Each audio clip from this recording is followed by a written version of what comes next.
अध्याय 31 घटने वाला। अनुवादक एक्सोस्टेल्स, संपादक एक्सोस्टेल्स। शिक्षक के बे, जल्दी से, हमें जल्द से जल्द ड्रैगन शहर राज्य वापस उड़ना चाहिए और शहर के स्वामी को इस मामले की सूचना देनी चाहिए। यह मात्र जानकारी देना है ना? ये ड्रैगन को नियंत्रित करने वाले छात्रों के लिए किसी स्पष्ट नियम का उल्लंघन तो नहीं कर रहा है ना? शिक्षक केबीई ने सिर हिलाया। राजधानी ड्रैगन सिटी स्टेट से होने के नाते वह प्राकृतिक रूप से रोंग वैली सिटी की जीत देखना पसंद करते थे। तो फिर शिक्षक आगे जा सकते हैं और हम अकादमी में वापस आएंगे। नान ये पहले से ही आग्रह कर रहा था। ईगल बीस्ट ड्रैगन की उड़ान की गति स्वाभाविक रूप से फ्लाइंग बर्ड स्यूडो ड्रैगन से कहीं ज्यादा थी, यहां तक कि सेना के संदेश वितरण से भी ज्यादा। अगर रोंग वैली सिटी से युद्ध की रिपोर्ट में देरी होती तो इसका मतलब था कि किले में अचानक सेंध लगाई गई थी। तो फिर तुम सब अपने आप सावधान रहो और युद्ध में शामिल मत हो। तुम फिर भी युद्ध का रुख नहीं बदल सकते, शिक्षक के बेई ने निर्देश दिया। जब तक वे उड़ते पक्षी सदृश ड्रैगन को नहीं रोकते, तब तक इन छात्रों को किसी भी जीवन धमकी वाले खतरे का सामना नहीं करना पड़ता और वे इस युद्ध के मैदान से जल्दी से बच सकते हैं। ईगल बीस्ट ड्रैगन की गति इतनी तेज थी कि वह युद्ध रिपोर्ट प्रधान ड्रैगन शहर राज्य तक पहुंचने से पहले ही सिटी लॉर्ड के हाथों तक पहुंच सकता था। केबीई को इस बात का पूरा उदाहरण बताया गया कि रोंग वैली सिटी में सिर्फ देरी के लिए झील का इस्तेमाल कर रही थी। एक बार जब बाढ़ का पानी निकल गया और मिट्टी ने पानी को सोख लिया, तो दंगा सेना फिर भी शहर में घुस जाएगी। समय की कमी थी, वे पूरी गति से उड़ना था। अपने विशाल और शक्तिशाली ईगल पंखों को फड़फड़ाते हुए ईगल बीस्ट ड्रैगन ने बारिश के पर्दे को भेदता आगे बढ़ाया और हवा में कुछ तैरने और जागने के बाद इस घाटी को छोड़ दिया और ली चुवान महान मैदान की दिशा की ओर उड़ गया।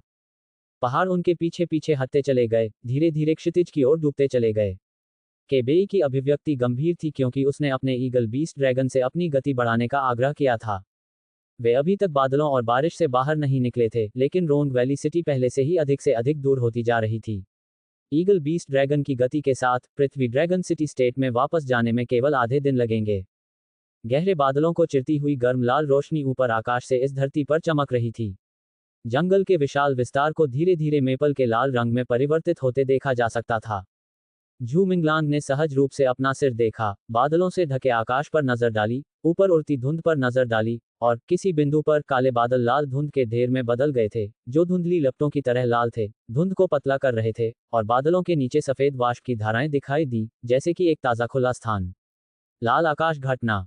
झू मिंगलांग ने यह दृश्य एक से अधिक बार देखा था। उसके कंधे पर बर्फीले सुबह के सफेद अजगर ने, जो नींद में डूबा हुआ था, अचानक अपनी चमकदार खोली। उसके सितारे तारे जैसे दिखते लाल बादलों के एक समूह पर टिकी थे जो ईगल बीस्ट ड्रैगन की सर्वोच्च स्थिति के ठीक ऊपर थे।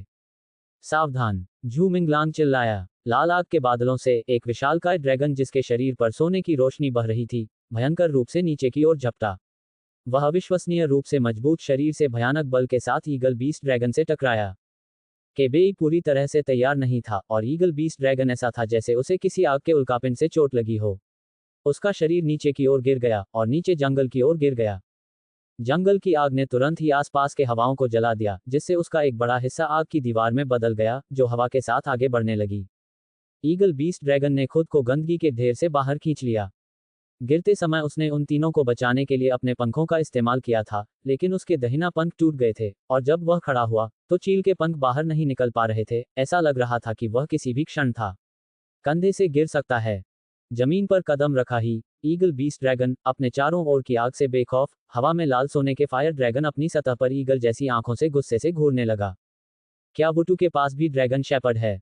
केबेई की अभिव्यक्ति गंभीर हो गई जब वह दुवान लान और झू मिंगलांग को देखने के लिए पीछे मुड़ा। शुक्र है कि वे दोनों भी सुरक्षित हैं। अध्यापिका दुवान लान ने तुरंत ही झटके के कारण उत्पन्न सदमे से उबरते हुए अपनी होली को आगे बढ़ाया और उसे जलते हुए जंगल की ओर नीचे की ओर देखा। तुरंत जहां उसकी हिलती हुई लहर थी, वहां से पानी की एक अद्भुत लहर फैली। नवीनतम कहानियों को novell.com पर फॉलो करें। अनगिनत राक्षसों ने आग की ऊंची दीवारों की ओर छलांग लगाई और उनकी शक्तियों की शक्ति इतनी प्रबल थी कि वह जंगल में लगी आग को तुरंत बुझा दिया।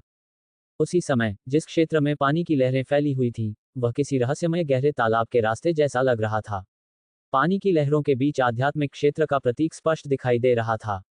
लूजूंग जियाओलोंग इन लहरों के चिन्हों से ऊपर उठ गया और एक पल के लिए ड्रैगन की सांस से आसपास की उग्र हवा पूरी तरह से बुझ गई, जिससे क्षेत्र में काफी ठंडक आ गई। झू मिंगलांग और लिटिल व्हाइट को भी कोई नुकसान नहीं पहुंचा।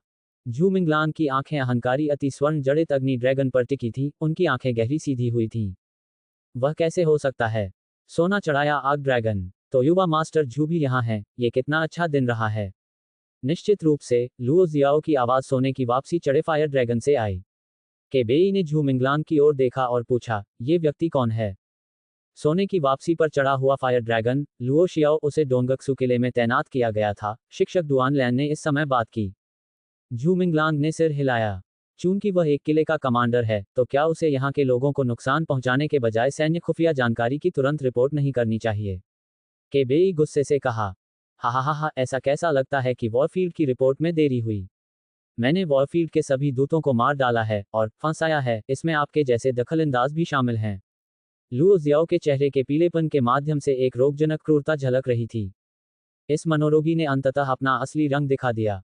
तुम गद्दार हो, तुम वुटू दंगा सेना की मदद क्यों कर रहे हो? के बेई ने लुओ जियाओ की ओर इशारा किया। क्यों? लुओ जियाओ का चेहरा और अधिक क्रूर हो गया। पहले से ही पागलपन की हालत में झू मिंगलांग को ऐसा देखकर लगा जैसे वह किसी लाइलाज चरम पर पहुंच गया हो। झू मिंगलांग भी बहुत ही आश्चर्यचकित था। यदि लुओ शियाओ को युनाजी के साथ उसकी चिंताओं के बारे में पता था, तो उसे झू मिंगलांग से सीधे बदला लेना चाहिए था। सभी युद्ध क्षेत्र के दूतों को मारने की कोई आवश्यकता नहीं थी, जिससे पूरे प्रमुख ड्रैगन शहर का पूर्वी भाग संकट और अराजकता में डूब जाता। क्याली परिवार में कुछ और भी हुआ था। किसी बात ने लुओ शियाओ को इस हद तक प्रेरित किया होगा, जिससे वह ऐसा देशद्रोही कृत्य करने को मजबूर हुआ। ऐसा लग रहा था मानो उसका गहन जुनून पूरी तरह से कुचल दिया गया हो। मैंने उनके पूरे परिवार को गुलामी के लिए मजबूर किया, फिर भी उन्होंने मेरे साथ ऐसे कुत्तों की तरह व्यवहार किया जिसे भौंकना भी नहीं चाहिए। इस कोड से मैंने उनके पूरे परिवार को पछताने पर मजबूर कर दिया। लुओ जियाओ ने अपना हुड हटा दिया, जिससे उसका पूरा चेहरा सामने आ गया।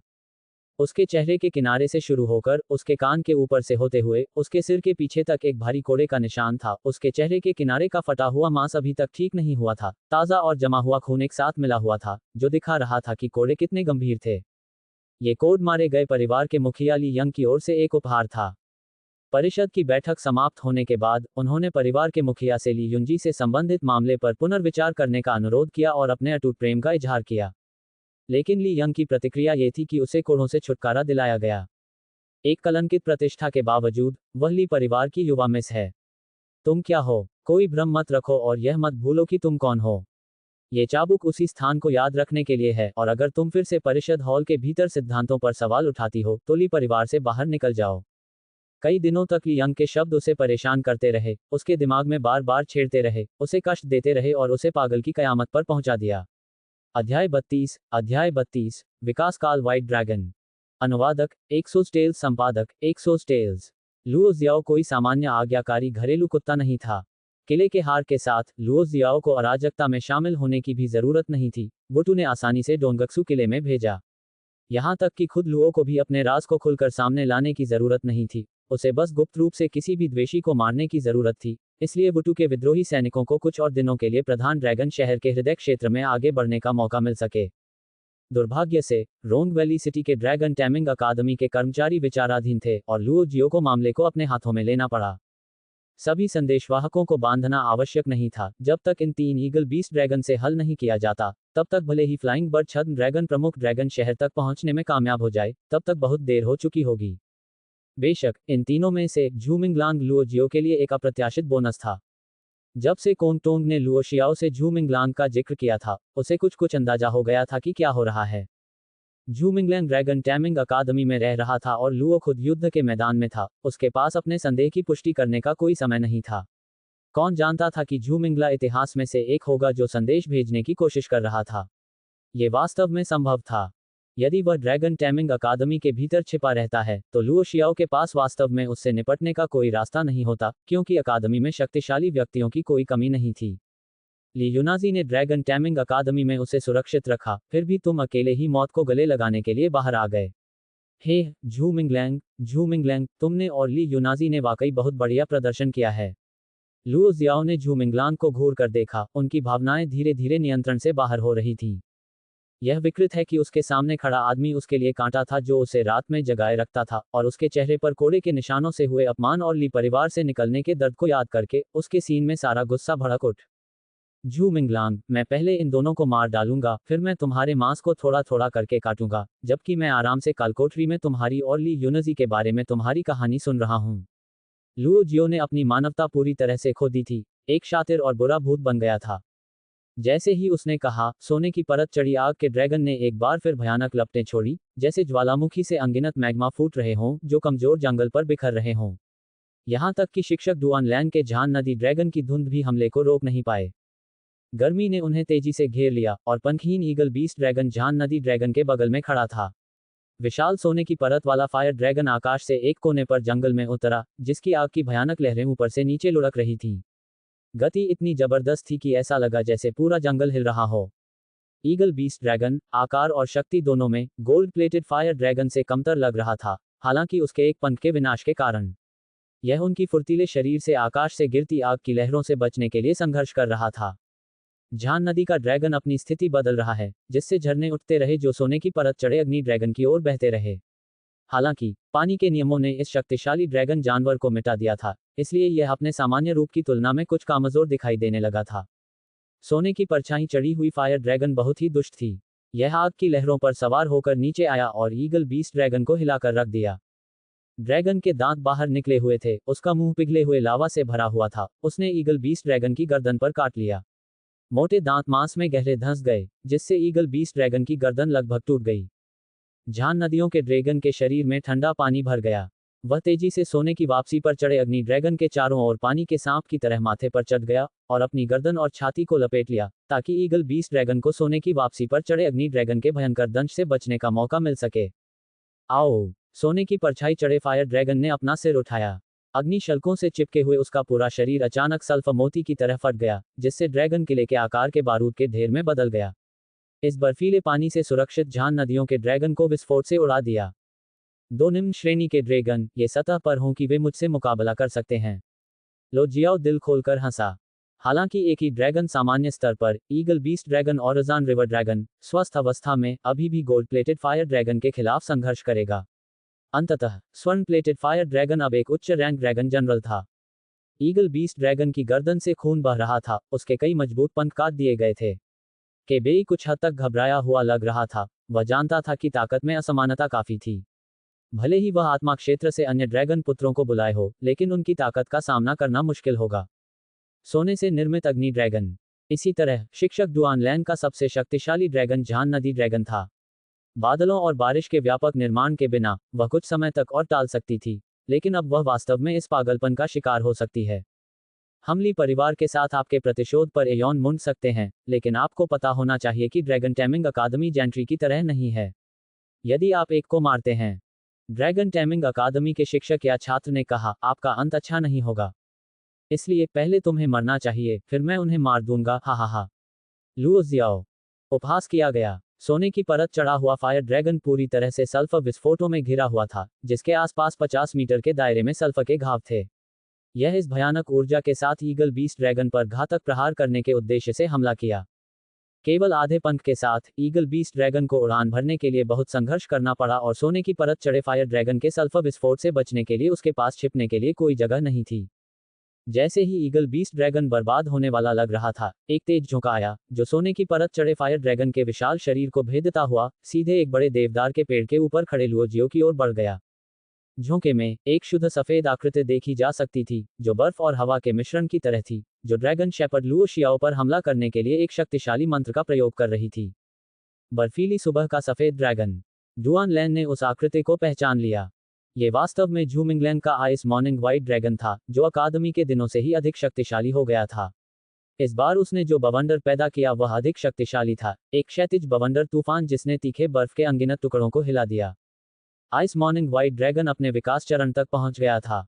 झूमिंगलैंग ने इसे शक्तिशाली गोल्ड प्लेटेड फायर ड्रैगन को चुनौती देने के लिए निर्देशित नहीं किया था, इसके बजाय इसने सीधे ड्रैगन शेपर्ड लुओ जियो पर ही हमला किया।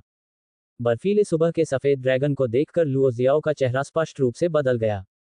उसने शुरू से आखिर तक झूमिंगलैंग को कभी खतरा नहीं माना था, और उसने ये भी नहीं देखा था कि केबेई और डुआन लैन ने अन्य ड्रैगन पालतू जानवरों को बुलाया था। आइस मॉर्निंग व्हाइट ड्रैगन का अचानक हमला वाकई आश्चर्यजनक था। क्या तुम्हें लगता है कि मैं, लुओ जियाओ, मूर्ख हूं? लुओ जियाओ अचानक हंस पड़ा। वह स्थिर खड़ा रहा, लेकिन उसकी उंगली पर मौजूद अंगूठी से एक चमकदार लाल रोशनी निकली, और जल्दी ही मोटी किरणें लुओ जियो के सामने एक दूसरे से जुड़ गईं, जिससे एक विशाल लाल सिलहुट बन गया। यह आकृति स्पष्ट रूप से एक स्वर्ण चढ़ाए हुए अग्नि ड्रैगन की थी, और वे अवास्तविक लाल रोशनियां किसी तरह लाल कवच में बदल गई थीं। लुओ जियो के चारों ओर एक शानदार कवच दिखाई दिया, जो उसे मजबूती से सुरक्षा प्रदान कर रहा था। आइस मॉर्निंग व्हाइट ड्रैगन की बर्फीली हवा एक बवंडर की तरह नीचे झपटी, लेकिन लुओ जियो के कवच के परिवर्तन की तरह तेज नहीं थी। नए उपन्यास के अध्याय 9 वेल बिन को पर प्रकाशित हुए हैं। Clang clang clang. हवा की सुरंग के अंदर बर्फीले सुबह के सफेद ड्रैगन का नाजुक शरीर हवा के सफेद अक्षरों और बर्फ के बीच धीरे धीरे फैल रहा था। इसके पंख एक विशाल चील के आकार के लिए पूरी तरह से खुल रहे थे, जबकि इसके सुंदर सहायक पंख एक पवित्र तितली के समान थे। बर्फ के टुकड़े बिखरे हुए, अत्यंत सुंदर दृश्य। उसका शरीर भी बहुत लंबा हो गया, उसमें एक आत्मा हिरण की तरह फुर्ती और एक हिम तेंदुए जैसी सेहत थी। उसकी लंबी पूंछ घसीटती हुई बर्फ का एक शानदार निशान बना रही थी। जैसे ही हवा की सुरंग का झपट्टा लुओ शियाओ के लाल बख्तरबंद सिलहूट को भेदने में विफल रहा, आइस मॉर्निंग व्हाइट ड्रैगन की पूंछ एक घातक हथियार में बदल गई। स्वूश। अभेद्य प्रतीत होने वाले कवच में छेद हो गया, और लुओ जियाओ को झटका लगा और वह समय पर बच निकलने में असमर्थ हो गया। खून छिड़का, और एक चीख के साथ लुओ जियाओ ऊंचे देवदार से नीचे गिर गया। सोने की परत चढ़ी अग्नि ड्रैगन ने उग्रता से दहाड़ते हुए ईगल बीस्ट ड्रैगन की लाश को जमीन पर फेंक दिया, फिर सभी जलते हुए पेड़ों को चीरते हुए लुओ जियो को समय रहते पकड़ लिया, जब वह जमीन पर गिर पड़ा। लुओ शियाओ ने अपने माथे के बाएं हिस्से को पकड़ लिया, पीड़ा ने उसके पूरे चेहरे को मोड़ दिया। खून ने उसके माथे के बालों को लाल कर दिया, उसके पीले गालों पर टपक रहा था, उसकी आंखों में एक दुर्भावनापूर्ण आक्रोश भरा हुआ था। झूमिंगलैंग। लुओ शियाओ ने चिल्लाया। झूमिंगलांग का दिल बैठ गया। उसके सिर में एक छेद था, और फिर भी वह मरा नहीं था। आखिरकार, ये कवच की आकृति ही थी जिसने आइस मॉर्निंग व्हाइट ड्रैगन के घातक डंक को सहन किया, अन्यथा लुओ जियाओ हमेशा के लिए मर चुका होता। ड्रैगन शेपर्ड बहुत कमजोर होते हैं। अगर कोई मौका मिले तो सबसे पहले ड्रैगन शेपर्ड को मारना चाहिए। झूमिंगलैंग ने बाईक्यू को पहले हमला नहीं करने दिया क्योंकि वह इसी मौके का इंतजार कर रहा था। ये कितनी अफसोस की बात है कि लुओ जियाओ के पास वास्तव में खुद को बचाने के लिए एक कवच का सिलहूट था। हालांकि ड्रैगन का कवच ड्रैगन जानवरों के लिए रक्षा उपकरण है, लुओ जियाओ के स्तर पर वह पहले से ही भ्रम की एक विधि स्थापित करने में सक्षम था, जो कि मूल रूप से ड्रैगन जानवर के शरीर पर आराम करने वाले कवच को पतली हवा से बुलाना था, ताकि अस्थायी रूप से ड्रैगन शेपर्ड को स्वयं बचाया जा सके। ये कहना होगा कि इस कवच की आकृति ने लुओ जियो की जान बचाए और सोने से मढ़े अग्नि ड्रैगन को वापस लौटने और अपने स्वामी की रक्षा करने का समय दिया। भले ही अवसर चूक गया, लेकिन झूमिंगलांग को ज्यादा अफसोस नहीं हुआ। अगर लुओ शियाओ को मार भी दिया जाता, तो भी उसके सोने से बने अग्नि ड्रैगन की मृत्यु नहीं होती। इसके बजाय, इससे अग्नि ड्रैगन और भी अधिक उग्रता से बदला लेने लगता, और मृत्यु तक नहीं रुकता। फिर भी उनके लिए जीवित रहना मुश्किल होता। सोने की परत चढ़ा हुआ अग्नि ड्रैगन अपने पूरे शरीर पर आग की लपटों के साथ खड़ा था, उसका विशाल आकार जलते हुए टॉवर जैसा था। उसने अपना सिर उठाया और बर्फीले सुबह के सफेद ड्रैगन की ओर मैग्मा का एक बड़ा हिस्सा फेंका। मैग्मा की एक बूंद घास के एक झुरमुट को राख में बदल सकती है। उच्च तापमान पर पिघली चट्टान पत्थर को भी पिघला सकती है। लाल गर्म, जानलेवा तरल पदार्थ ने आइस मॉर्निंग व्हाइट ड्रैगन पर निशाना साधा, जिसने अपने सहायक पंखों की चपलता का उपयोग करके बीच हवा में नाचती तितली की तरह चकमा दिया।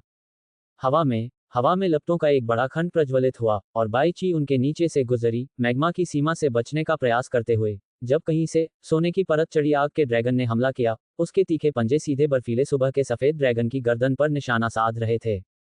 ईगल बीस्ट ड्रैगन उन सुनहरे पंजों के नीचे दबकर मर गया था।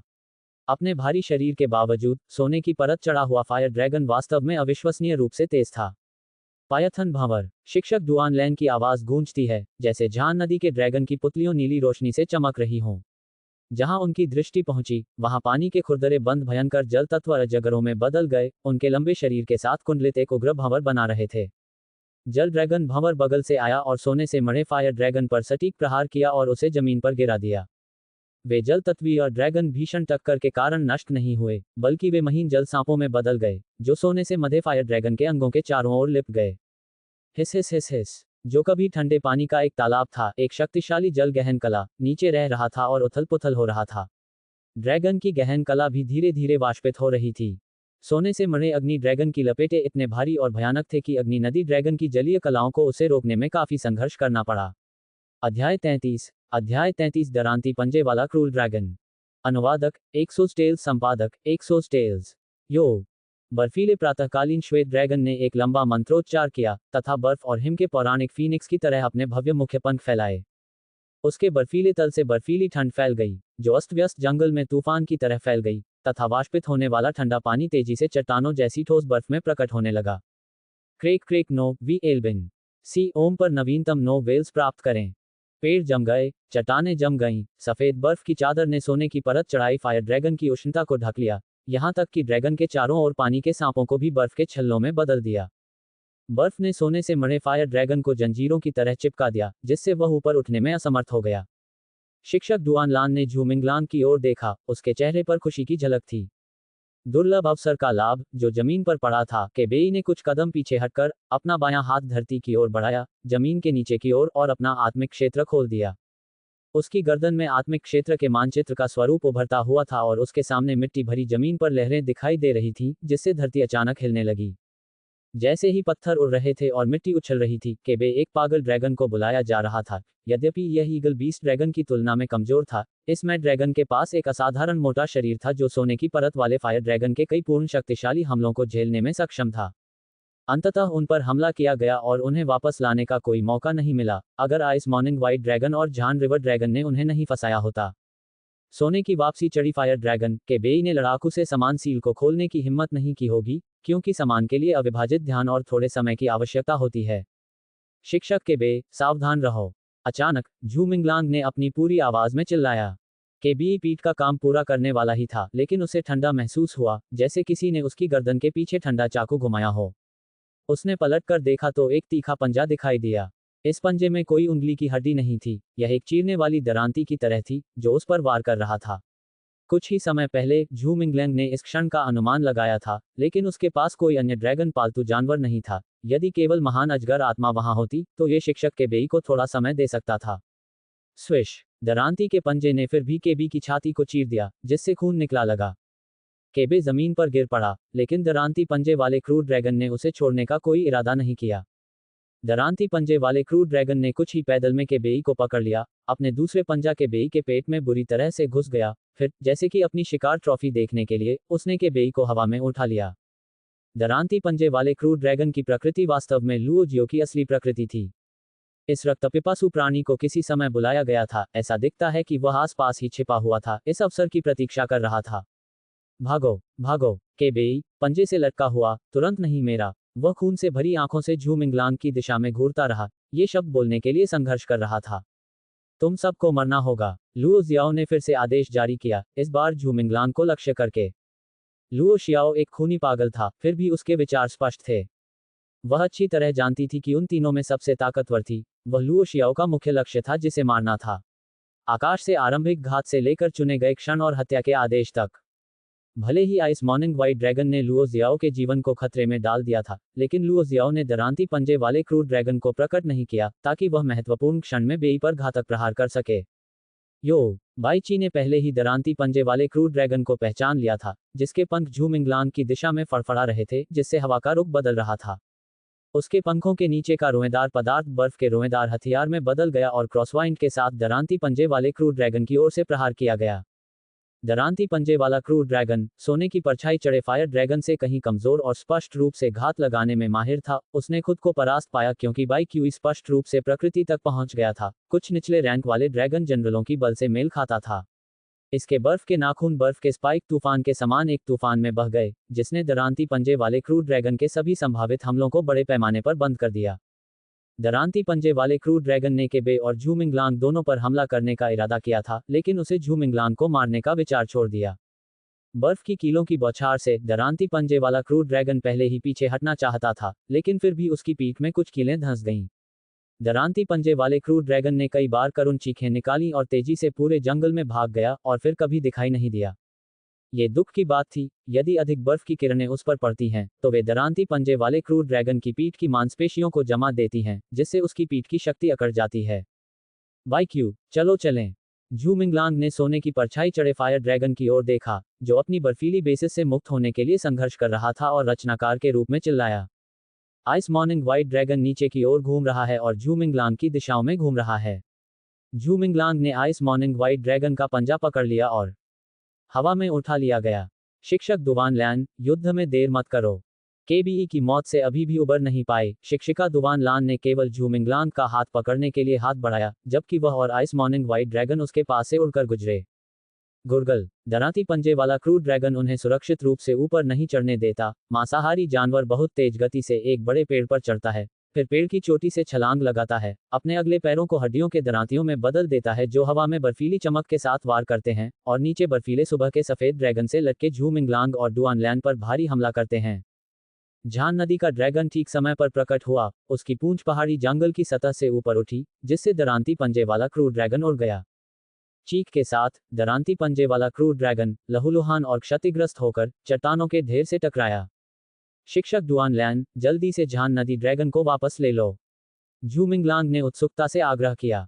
यदि वे बहुत दूर चले गए तो झान नदी ड्रैगन युद्ध के मैदान में पीछे रह जाएगा। उनमें से किसी ने भी अब रुकने की हिम्मत नहीं की, क्योंकि वे जानते थे कि एक बार सोने की परत चढ़ी अग्नि ड्रैगन मुक्त हो गई तो कोई भी बचने के लिए जीवित नहीं बचेगा। शिक्षिका डुआनलैन ने अपनी हथेली आगे बढ़ाई, एक सम्मन मुहर प्रकट हुई, और जमीन पर झान नदी ड्रैगन के चारों ओर एक बहुत बड़ी मुहर प्रकट हुई, जो एक विशाल सम्मन द्वार की तरह दिख रही थी, जिसके माध्यम से कोई भी आसानी से गुजर सकता था। झान नदी ड्रैगन तुरंत समनिंग सील में उड़ गया और शिक्षक डुआनलैन के आत्मिक क्षेत्र में प्रवेश कर गया, ठीक उसी समय जब बर्फीली सुबह वाला सफेद ड्रैगन ऊंची उड़ान भरकर दूर चला गया। क्या तुम्हें लगता है कि तुम भाग सकते हो? लुओ जियाओ जोर से हंसा। सोने की परत चढ़ी अग्नि ड्रैगन की बर्फीली जंजीरें ज्वालाओं से पिघल गई थीं, ठंड से उसके अंग अकड़ गए थे, लेकिन तीव्र ज्वाला के कुछ विस्फोटों के साथ वह तेजी से अपनी लड़ाकू शक्ति वापस पा सकता था।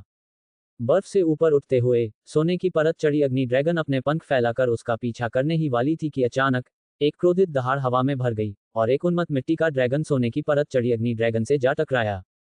जानवर मौत को आमंत्रित कर रहा है, लुओ जियो ने गुस्से से दहाड़ लगाई। यह मड ड्रैगन दूसरा ड्रैगन था जिसे लुओ जियो ने अपनी मृत्यु से पहले बुलाया था। ईगल बीस्ट ड्रैगन के चले जाने और केबेई के मर जाने के बाद मड ड्रैगन जंगल में वापस भाग सकता था, लेकिन अब वह अपने स्वामी के लिए एक भयंकर प्रतिशोध के साथ आक्रमण कर रहा था। अफसोस, केवल ड्रैगन चाइल्ड स्तर पर मड ड्रैगन के पास एक उच्च रैंक वाले ड्रैगन जनरल के खिलाफ कोई मौका नहीं था और वह आग के लिए एक पतंगे की तरह था। लुओ शियाओ का गुस्सा इस मोटी चमड़ी वाले मड ड्रैगन से उपजा था, जो झूमिंगलांग और डुआनलैन का पीछा करने में देरी कर रहा था। अध्याय 34 गहरे तालाब पर खूनी लड़ाई। अनुवादक एक्सोस टेल्स, संपादक एक्सोस टेल्स। हजारों मील तक आसमान साफ था और लीचुवान का मैदान पहले से ही नजर आ रहा था और दूर दूर तक लीचुवान नदी की चांदी जैसी धार दिख रही थी। आइस मॉर्निंग व्हाइट ड्रैगन का आकार ईगल बीस्ट के आकार तक नहीं लाया गया था। ड्रैगन और 2 लोगों का वजन उठाने के लिए कुछ हद तक कठिन था। अब इसकी उच्च गति की उड़ान को बनाए रखने की क्षमता मुख्य रूप से हवा के जादू पर इसके नियंत्रण के कारण थी। शिक्षिका डुआनलैन अभी भी केबेई की मौत की छाया से बाहर नहीं आ रही थी, उसके दृश्य बेजान थे। हम लगभग वहां पहुंच चुके हैं, झूमिंगलांग ने जमीन की ओर इशारा किया। उन 3 नदियों को देखकर तथा ये सोचकर कि वे नदियां धीरे धीरे मैदान के बीच में मिल रही थीं, इसका मतलब था कि वे प्रमुख ड्रैगन शहर राज्य से ज्यादा दूर नहीं थे। एक बार ड्रैगन टैमिंग अकादमी में यदि उन्मुक्त लुओ शियाओ ने फिर से उनके पीछे आने की हिम्मत की तो यह उनकी अपनी मौत की तलाश करने के समान होगा। यो, बर्फीले सुबह के वाइट ड्रैगन ने चेतावनी भरी चीख निकाली। झूमिंगलांग ने अपनी भौहें सिकोड़ी, पीछे मुड़कर देखा। उनके पीछे स्पष्ट आकाश लाल रंग का समंदर था और ऊपर आकाश में आग की एक चमकदार गेंद तेजी से आ रही थी। गर्मी की लहर पहले ही उनके नमूने पर आ चुकी थी। लगातार प्रयास करने वाले लुओ जियो और सोने की वापसी चढ़ने वाले फायर ड्रैगन ने आखिरकार उन्हें पकड़ लिया। हम ड्रैगन टैमिंग अकादमी के बहुत करीब हैं, जो मिंगलांग पहले से ही नदी के दूर छोर पर एक बड़ी नीली झील देख सकता था। वहां ड्रैगन टैमिंग अकादमी थी। वाईक्यू की उड़ान की गति को देखते हुए उन्हें डर था कि वे बीच रास्ते में ही शक्तिशाली गोल्ड प्लेटेड फायर ड्रैगन द्वारा रोक दिए जाएंगे। झान नदी के ड्रैगन की अचानक गर्जना गूंजती हुई दिखाई दी और एक अस्पष्ट छाप दिखाई दी, जिसमें एक नीला स्केल वाला जियाओलोंग हवा से उड़ता हुआ दिखाई दिया, जो पानी की लहरों के नीचे से घिरा हुआ था और पास में सोने की परत वाले फायर ड्रैगन से टकरा गया। क्यानलिन डुआनलान ने इसे नहीं बुलाया था। झान नदी ड्रैगन ने आत्मा क्षेत्र से बाहर आने की पहल की थी। आत्मा क्षेत्र से बलपूर्वक बाहर निकलने से उसके मालिक को कुछ नुकसान हो सकता था, लेकिन ये झान नदी ड्रैगन स्पष्ट रूप से अपने मालिक को सोने की परत चढ़े अग्नि ड्रैगन के पंजों से बेरहमी से मारा जाना नहीं चाहता था। ये झूमिंगलांग और डुआनलान के लिए अंतिम क्षण खरीदने की कोशिश कर रहा था। जल्दी से झान नदी ड्रैगन को वापस बुलाओ, झूमिंगलांग ने जल्दी से आग्रह किया। वाईक्यूई पहले से ही हवा को इकट्ठा कर रहा था। अपनी पूरी गति से ये सोने की वापसी वाले फायर ड्रैगन को पकड़ने से पहले ड्रैगन टैमिंग अकादमी तक पहुंच सकता था। बेशक इसमें बड़ा जोखिम भी शामिल था। बाईची के पास ज्यादा ताकत नहीं थी, वह युद्ध शक्ति से रहित थी और झान नदी ड्रैगन की सहायता करने में असमर्थ थी। सोने की परछाई अग्नि ड्रैगन के खिलाफ अकेले लड़ने वाले जहान नदी ड्रैगन की स्थिति ईगल बीस्ट ड्रैगन की तुलना में ज्यादा बेहतर नहीं होगी। वापस आओ। डुआन लान ने एक बार फिर से प्रेस खोली ताकि जहान नदी ड्रैगन को वापस आत्मा क्षेत्र में बुलाया जा सके। लेकिन सोने की वापसी फायर ड्रैगन पर पहले ही आ चुकी थी। लुओ जियाओ ने एक नज़र में नीले रंग की समान छाप देखी और तुरंत सोने की वापसी हुई फायर ड्रैगन को छाप के स्थान पर दुर्घटनाग्रस्त होने का आदेश दिया। शिक्षक दौड़लान, सावधान रहो, वह प्रिंट पर हमला कर रहा है। झू मिंगलांग ने यह देखकर तुरंत चेतावनी दी। झान नदी के ड्रैगन ने वापस लौटने का कोई संकेत नहीं दिया और डुआन लैन ने पोर्टल को बंद नहीं किया। फिर उसने देखा कि सोने की वापसी चढ़ी आग के ड्रैगन के भारी शरीर से ढक रही है और उसे हवा में पूरी तरह से तोड़ रही है जैसे कि वह कांच से बना हो। पफ्त, मुंह से खून बह निकला। डुआन लैन को गहरा मानसिक आघात लगा, उसकी पूरी शक्ति चली गई और वह लगभग बर्फीले सफेद ड्रैगन की पीठ से गिर गई। झू मिंगलैंग ने जल्दी से टीचर डुआन लैन को पकड़ लिया, जो कागज की तरह तैर रही थी, और उसने देखा कि उसका कपड़ा खून से लाल हो गया था। फिर उसने झान नदी के ड्रैगन पर नजर डाली, जो सोने की वापसी चढ़े अग्नि ड्रैगन से लगातार लड़ रहा था। झान नदियों ड्रैगन का निर्णय सही था। बाइक्यूई की उच्चतम गति के साथ वे ड्रैगन टैमिंग अकादमी तक नहीं पहुंच पाएंगे। लेकिन शिक्षकों डुआन लैन और झान रिवर ड्रैगन को ऐसा क्यों सहना पड़ा? एक तो ये था कि उन्हें बचने का रास्ता अपनाना था, दुश्मन का सामना करने पर भी उसे वापस पाने से मनाना था, ये जानते हुए भी कि इससे उनकी आत्मा को नुकसान होगा। झान रिवर ड्रैगन ने, इसके अलावा, अपने स्वामी को बचाने के लिए आत्मा क्षेत्र को छोड़ दिया, स्वेच्छा से अपने शरीर का उपयोग करके सोने की वापसी चढ़े फायर ड्रैगन को रोक दिया। आइस मॉर्निंग व्हाइट ड्रैगन की गति थोड़ी भी धीमी नहीं हुई, वह ड्रैगन टैमिंग अकादमी की ओर बढ़ रहा है। इसके पंख पहले से ही इतने दुख रहे थे कि यह उन्हें फड़फड़ा नहीं पा रहा था, केवल हवा को नियंत्रित करने की कला के साथ ही उड़ रहा था। प्रत्येक ड्रैगन पालतू जानवर के अपने विचार थे, भले ही झू मिंगलांग ने लड़ने का फैसला किया हो, लेकिन वह उसकी बात नहीं मानेगा। बाइक्यू केवल ये चाहती थी कि झू मिंगलांग जीवित रहे। बर्फ और हिम की तरह निर्मल दृष्टि से बर्फीला सुबह का सफेद ड्रैगन उड़ते हुए सोने की परत चढ़े अग्नि ड्रैगन की ओर देख रहा था। ऐसा लग रहा था जैसे सोने से मधे फायर ड्रैगन का स्वरूप उसकी स्मृति में गहराई से अंकित हो गया हो। कुछ समय दिया जाए तो यह निश्चित रूप से इस उग्र अग्नि ड्रैगन को टुकड़े टुकड़े कर देगा। इसी तरह झू मिंगलांग के दिल में भी गुस्सा जगा रहा था। कई सालों बाद किसी ने उसके अंदर इतनी नफरत पैदा की थी।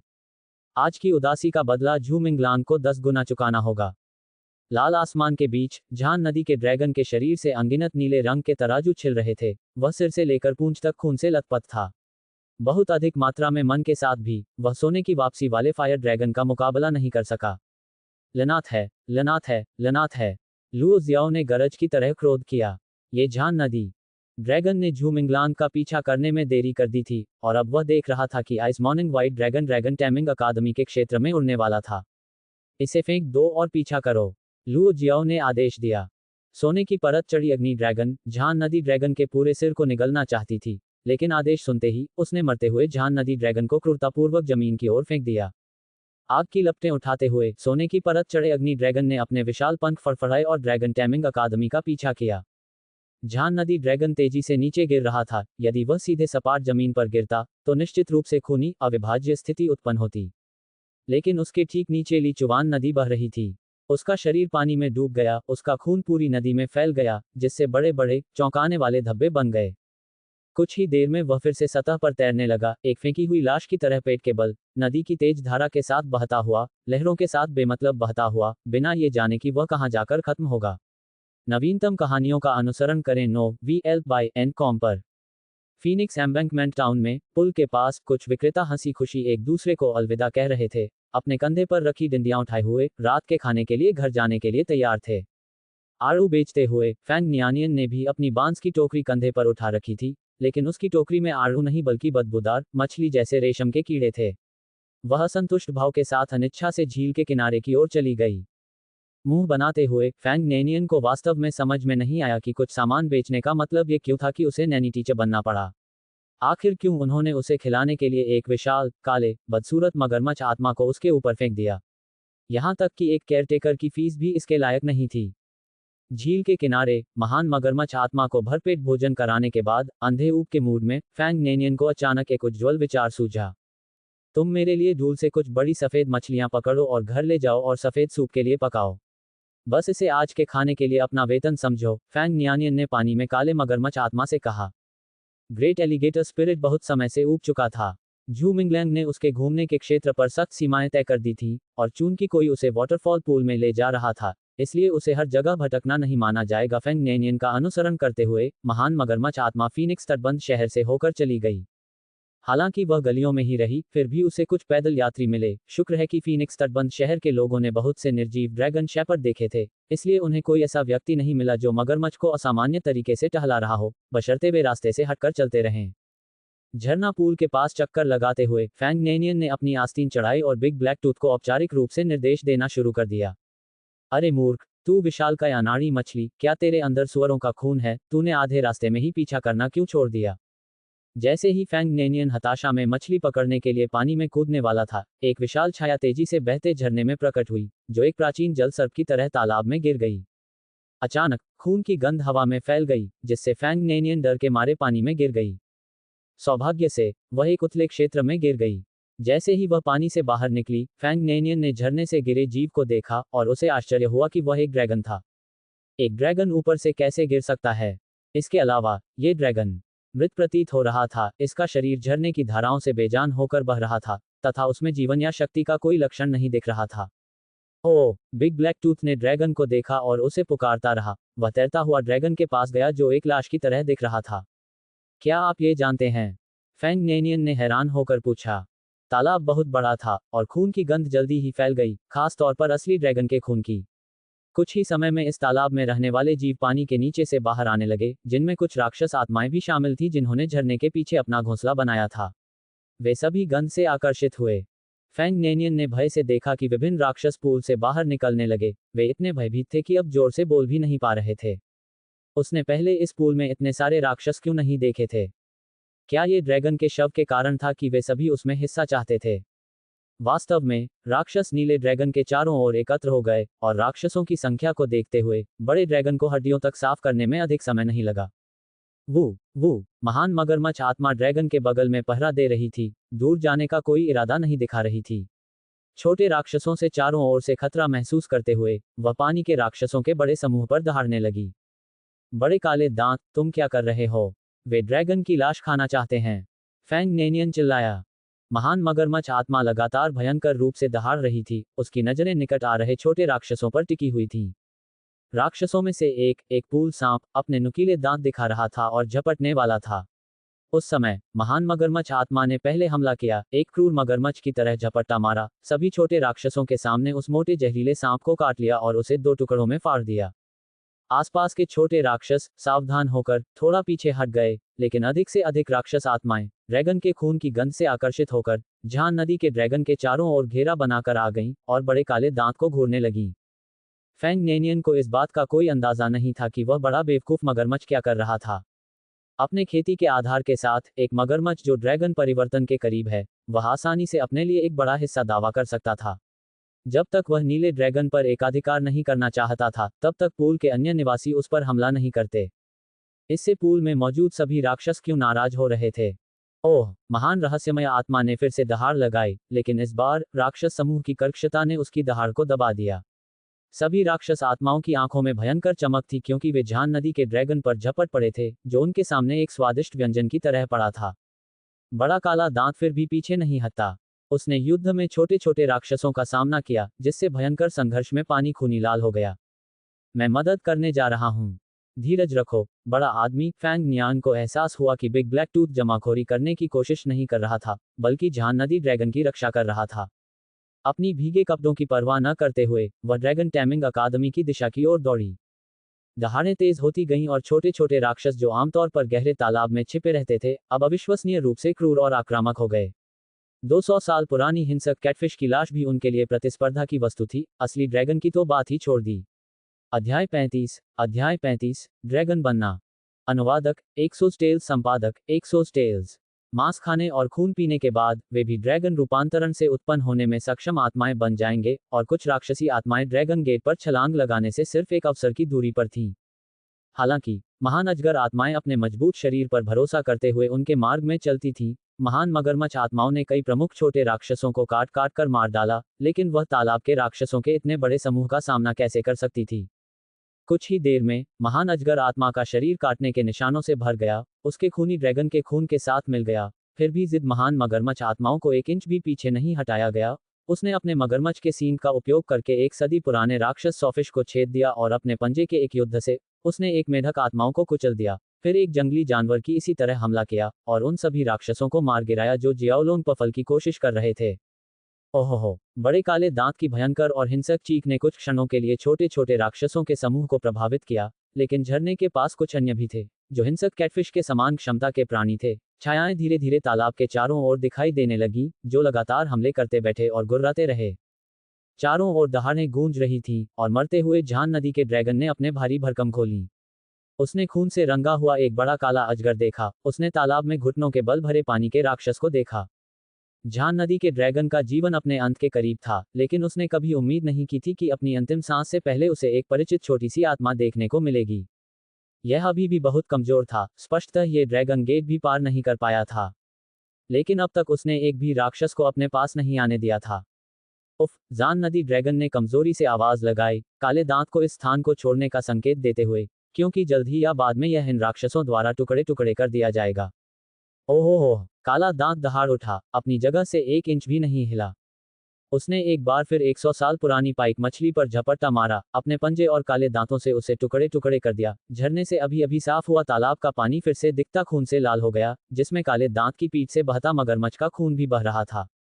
ओह! काले दांत ने आसानी से समर्पण नहीं किया। अपनी निरंतर दहाड़ में उसने तालाब के हर राक्षस को चेतावनी दी, जबकि झान नदी के ड्रैगन को बताया कि उसे मारा नहीं जा सकता, इस दुनिया में उसे हराने वाली एकमात्र चीज वह खुद है। हाँ, काले दांतों द्वारा समझी गई छोटी दुनिया में झान नदी ड्रैगन सबसे मजबूत प्राणी था। काले दांत का लक्ष्य इस जियाओलोंग को पार करना था। शायद झान नदी के ड्रैगन को इस तरह से गिरते हुए देखकर काले दांत को भी सदमा लगा होगा। जियाओलोंग को क्या हराया जा सकता है? इससे काले दांतों को एहसास हुआ कि इस दुनिया में जियाओलोंग से भी अधिक शक्तिशाली प्राणी मौजूद हैं। उसे पता चला कि पूरी दुनिया में कहीं अधिक व्यापक थी जो उसने देखा था। सर्वश्रेष्ठ उपन्यास पढ़ने के अनुभव के लिए N0VLBIN पर जाएं। लेकिन इससे क्या? उसे झान नदी के ड्रैगन की ताकत याद आ गई, और उससे भी अधिक, उसे झरने से पकड़ते समय नींद की गोली याद आ गई। मजबूत होने के लिए रिजर्व ड्रैगन स्टोरेज हॉल में रहने वाली भेड़िया आत्माओं की तरह होना जरूरी नहीं है, जो हर कमजोर चीज पर धौंस जमाती हैं। ये सौम्य भी हो सकता है। ड्रैगन टैमिंग अकादमी। पुनर्वास मंडप में रिजर्व ड्रैगन का एक बूढ़ा व्यक्ति गंभीर भाव से बैठा था। क्या बात है? गंग आदमी ने झूमिंगलांग को पहचान लिया और उसने दुवान लान को और भी अधिक पहचान लिया। शिक्षक, दुवान लैन पर आत्मा क्षेत्र में हमला किया गया है, उसकी आत्मा घायल हो गई है और वह कोमा में चली गई है। झूमिंगलांग ने गुल व्यक्ति को स्थिति से प्रकट किया। ये सिर्फ कोमा नहीं है, अगर ये थोड़ा धीमा हो जाए तो वह मर जाएगी। छोटी सी बात, उसे उठाने में मदद करो, अंग आदमी ने अपनी बगल में बैठी महिला से कहा। छोटी प्यारी नामक महिला ने उत्तर दिया, और यह स्पष्ट था कि वह विशेष रूप से लोगों और ड्रैगन को ठीक करने में कुशल थी। उसकी चाल ढाल अत्यंत कुशल थी। झूमिंगलांग, झूमिंगलांग। जैसे ही झूमिंगलांग अत्यंत चिंतित महसूस कर रहा था, दरवाजे के बाहर से होंग हाओ की चीख सुनाई दी। इसका आपसे कोई लेना देना नहीं है, हम उसकी जान बचाने की पूरी कोशिश करेंगे। मैं डीन को आपके द्वारा बताए गए मामले के बारे में बताऊंगा, लेकिन बेहतर होगा कि आप खुद इंपीरियल पैलेस जाएं और सभी तथ्य बताएं। यह कोई मामूली मामला नहीं है, रिजर्व ड्रैगन कैंगुल मास्टर ने कहा। झूमिंगलांग ने सिर हिलाया और तुरंत पुनर्वास मंडप से बाहर निकल गया, क्योंकि यहाँ वह कुछ नहीं कर सकता था। जैसे ही वह मंडप से बाहर निकली, होंग हाओ उत्साह से भरे चेहरे के साथ दौड़ता हुआ आया और आग्रहपूर्वक बोला, एक लड़की ने कहा है कि आपके छोटे छोटे अजगरों के एक समूह ने उसे झरने के नीचे घेर लिया है, जल्दी से वहां जाओ। झूमिंगलांग की अभिव्यक्ति बदल गई और वह झरने की ओर दौड़ पड़ी। हो! बाइची मंडप के ऊपर से नीचे सरकती हुई आई, उसके सफेद पंख फैले हुए थे, वह शुद्ध और महान थी। अपने सिर के ऊपर से उड़ते हुए बर्फ की सुबह सफेद ड्रैगन के पंजे पकड़ते हुए झूमिंगलांग और सफेद ड्रैगन एक साथ हवा में उड़ गए। होंग हाओ वहीं खड़ा रहा और आदमी और ड्रैगन के आश्चर्यजनक प्रस्थान को देखा। ये कैसे हो सकता है कि सिर्फ एक महीने में आइस मॉर्निंग व्हाइट ड्रैगन पहले से ही असाधारण हो गया था, और झूमिंगलांग एक रहस्यमय और अथाह गुरु की तरह था। अचानक से बर्फ जम गई और स्वच्छ चट्टानों के टुकड़े तालाब पर गिरने लगे, जैसे अचानक पवित्र पर्वतमाला हुई हो, यहाँ तक कि छलकते हुए कोहरे को भी बर्फ में बदल दिया। झरने के ऊपर से गिरते हुए झूमिंगलांग झान नदी के ड्रैगन और काले दांतों के सामने उतरे, जो छोटे छोटे राजाओं के शवों से सजे हुए थे, जिनके गले कटे हुए थे, जो टुकड़ों में फटे हुए थे, जो टुकड़ों में कुचले हुए थे। शवों ने लगभग पूरे तालाब को ढक दिया था, जिससे तालाब ऐसा लग रहा था मानो उसे गहरे लाल रंग से रंग दिया गया हो। और तालाब की मध्य चट्टान पर एक नीला जियाओलोंग सांस लेने के लिए हौंफता हुआ लेटा हुआ था। नीले जियाओलोंग के बगल में एक बुरी तरह से घायल छोटा मगरमच्छ ड्रैगन पड़ा था। उसका स्वाभाविक रूप से काला शरीर अब चमकीले लाल रंग में रंग गया था, जिसमें उसके दुश्मनों का खून मिला हुआ था। ये दृश्य देखकर झूमिंगलांग का गला अंतहीन दुख से भर गया और उसकी आंखें नम हो गईं। वह छोटे मगरमच्छ ड्रैगन के पास गया और धीरे धीरे उसके पास बैठ गया तथा जख्मी छोटे काले दांत को गले लगा लिया। वो महान मगरमच्छ आत्मा ने झूमिंगलैंग को आते देख अंततः अपनी सारी कठोरता छोड़ दी और एक घायल बच्चे की तरह झूमिंगलैंग से लिपट गई। बाइक्यू, उन्हें मार डालो, झूमिंगलांग ने बाइक्यू से कहा। उस समय उसकी नजर पूल के चारों ओर असंख्य छोटे छोटे राक्षसों पर पड़ी। उनकी आंखें ठंडे क्रोध से भरी हुई थीं। आइस मॉर्निंग व्हाइट ड्रैगन का स्वभाव बिल्कुल झूमिंगलैंग से मेल खाता था।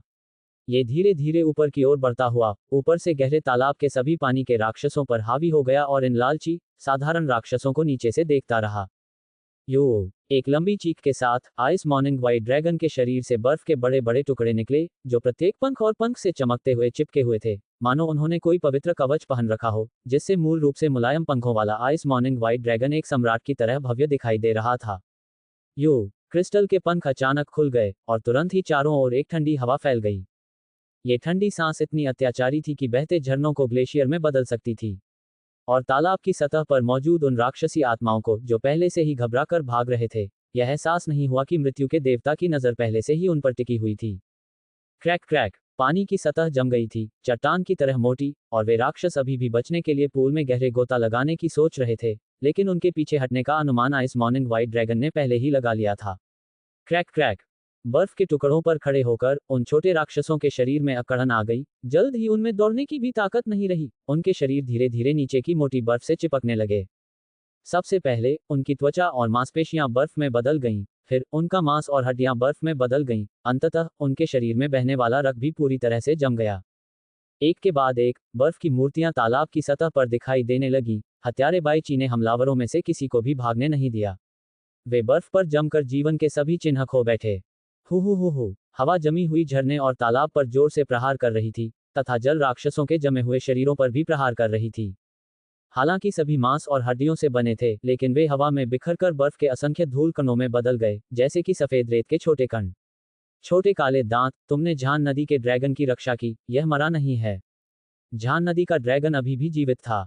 ऐसा लग रहा था जैसे इसे लीचुवान नदी में गिरा दिया गया हो और फिर तेज बहाव के साथ यह झरने में बह गया हो। यदि लिटिल ब्लैक टूथ ने अपने प्राणों की परवाह किए बिना झान नदी ड्रैगन को निश्चित रूप से उन राक्षसों द्वारा निगल लिया गया होता। झूमिंगलांग ने बिग ब्लैक टूथ को देखा, जो इतना थक गया था कि खड़ा भी नहीं हो पा रहा था, और उसे गर्व की सच्ची भावना महसूस हुई। बहुत अच्छा, यह आत्मा किसी भी तरह से गंदे तालाबों से आई कोई साधारण आत्मा नहीं थी। उन्होंने ड्रैगन टैमिंग अकादमी से प्रशिक्षकों को बुलाया। वे झान नदी ड्रैगन को वापस ले गए, और ऐसे शिक्षकों की मौजूदगी में जो ड्रैगन जानवरों का इलाज कर सकते थे। झान नदी ड्रैगन को जीवन धमकाने वाले खतरे से बचने में सक्षम होना चाहिए। उम्मीद है कि शिक्षक डुआन लैन जाग जाएंगे और झान नदी ड्रैगन को अभी भी जीवित देखकर आराम महसूस करेंगे। लिटिल ब्लैक टूथ को निपटाने के बाद झूमिंगलांग को पता था कि उसे अभी भी कुछ बहुत महत्वपूर्ण काम करना है। ठीक हो जाओ, मैं जल्द ही वापस आऊंगा, झूमिंगलांग ने कहा, महान मगरमच्छ आत्मा के सिर को पकड़कर उसे अपने माथे से रगड़ते हुए, जैसा उसने निर्देश दिया था। महान मगरमच्छ आत्मा आज्ञाकारी रूप से उपचार पूल में लेटी हुई थी। उसका दर्द भी कुछ हद तक कम हो जाना चाहिए। झूमिंगलांग चले गए। लिटिल पिया नाम की लड़की लिटिल ब्लैक टूथ के घावों की दोबारा जांच करने के इरादे से उपचार कुंड की ओर चली गई, ताकि किसी भी जहरीले जीव के विष के अवशेष से घावों की स्थिति और खराब न हो जाए। हाँ, जो मांस अभी अभी फटा था, वह पलक झपकते ही कैसे वापस हो गया? लिटिल पिया ने हैरान होकर कहा। बिग ब्लैक टूथ ने जवाब में दहाड़ते हुए कहा, ऐसा प्रतीत होता है कि वह भी अनजान था। क्या तुम सांप हो, जो अपनी त्वचा उतार रहे हो? लिटिल पिया ने भौहें सिकोड़ते हुए उपचार पूल में बिग ब्लैक टूथ के शरीर से निकल रही घायल त्वचा के बड़े बड़े टुकड़ों को देखा। ओह, बिग ब्लैक टूथ ने अपना सिर घुमाया और अपने शरीर से छिलती हुई त्वचा को देखकर चौंक गया। उसके चार पंजे पानी में अस्त व्यस्त तरीके से फड़फड़ा रहे थे। क्या यह मर जाएगा? इसकी चमड़ी इसके शरीर से चिपक क्यों नहीं रही है? दैनिक मत करो, दैनिक मत करो, बड़ा काला मगरमच्छ, आह, तुम्हारे अंदर से रिस रहे खून में रोशनी कहाँ है? लिटिल पिया ने आश्चर्य से कहा। ओह, बड़े काले दांत ने फिर से अपने घाव को देखा, और सचमुच खून चमक रहा था। ये खत्म हो चुका है, ये बर्बाद हो चुका है, इसका इलाज संभव नहीं है। मास्टर, मास्टर, कुछ गड़बड़ है, कुछ बहुत गड़बड़ है। छोटा नाशपाती घबराकर भीतरी कमरे की ओर भागा। बूढ़े मालिक ने झुंझलाहट से लड़की को देखा। आज पहले से ही बहुत अधिक मरीज थे और वह लगभग अभिभूत हो गया था। गुरुजी, आपको बड़े काले मगरमच्छ को देखना चाहिए, आपका शिष्य डरा हुआ है, छोटे नाशपाती ने कहा। बूढ़ा मास्टर झान नदी के ड्रैगन के बड़े घाव पर टांके लगाने का काम पूरा कर ही रहा था। उसके हाथ भी नहीं धुल पाए थे कि लिटिल पियो उसे घसीटकर उपचार कुंड के किनारे ले गया। बड़े काले दांत की ओर देखते हुए बूढ़े गुरु ने अपनी महिला शिष्या के सिर पर अपनी उंगली से थपथपाया। उन्होंने कहा, ये सब शोर शराबा क्यों है? क्या आपने कभी ड्रैगन का रूपांतरण नहीं देखा? ओह, यह एक ड्रैगन में बदल रहा है। बड़ा काला मगरमच्छ ड्रैगन बन रहा है। छोटे नाशपाती का मुंह आश्चर्य से खुला रह गया। अध्याय 36 शांति स्थापित करने वाला विवाह। अनुवादक एक्सोस टेल्स, संपादक एक्सोस टेल्स। तुम किस बात से उत्साहित हो रहे हो? ये तुम्हारा ड्रैगन नहीं है। इतना चिंतित होना बंद करो और जाकर दुआलैन के परिवार को खबर दो, अंगूठे आदमी ने कहा। परिवार को फिर से क्यों सूचित किया जाए? मास्टर, कृपया कोई दूसरा तरीका लें। मैं बहन दुवान लिन को मरते हुए नहीं देखना चाहता, थोड़ा प्यार लगभग चिल्लाया। मर जाएगी। उसकी आत्मा बुरे तरह से घायल हो गई है। अगर उसके परिवार ने उसके लिए आध्यात्मिक दवा नहीं खोजी, तो वह कभी नहीं उठेगी। लड़की आदमी ने स्पष्ट रूप से नाराजगी व्यक्त की। ओह, तो वह मेरी नहीं है। तो हमें आध्यात्मिक दवा जलाने की जरूरत है जो उसकी आत्मा को ठीक कर सके। छोटे प्यारे शांत हो गए। इसमें कम से कम आधे साल लग सकता है। चोट बहुत गंभीर है। सौभाग्य से ड्रैगन मारा नहीं जा सकता। अगर ड्रैगन मर जाता है और उसकी आत्मा को और नुकसान पहुंचाता है, तो कोई भी देवता उसे बचा नहीं सकता। छोटे स्पा जल्दी से चली गई। आध्यात्मिक दवा मिलना मुश्किल है और दुवान लैन के परिवार को जानना जल्दी हो सके इसे इकट्ठा करना शुरू करना सबसे अच्छा है, अन्यथा कौन जानता है कि दुवान लैन कितनी देर तक बेहोश रहेगी। लड़की आदमी ने अपने हाथ धोए। उसकी नजर अनायास ही उस तालाब की ओर चली गई जहां एक काली रहस्यमयी आत्मा अपने ड्रैगन परिवर्तन से गुजर रही थी। नोव एल्बन कॉम पर नया अध्याय खोजें। तुम वही छोटे काले पंजे हो जो मांसल रेशम के कुत्तों को खाना पसंद करते हो, है ना?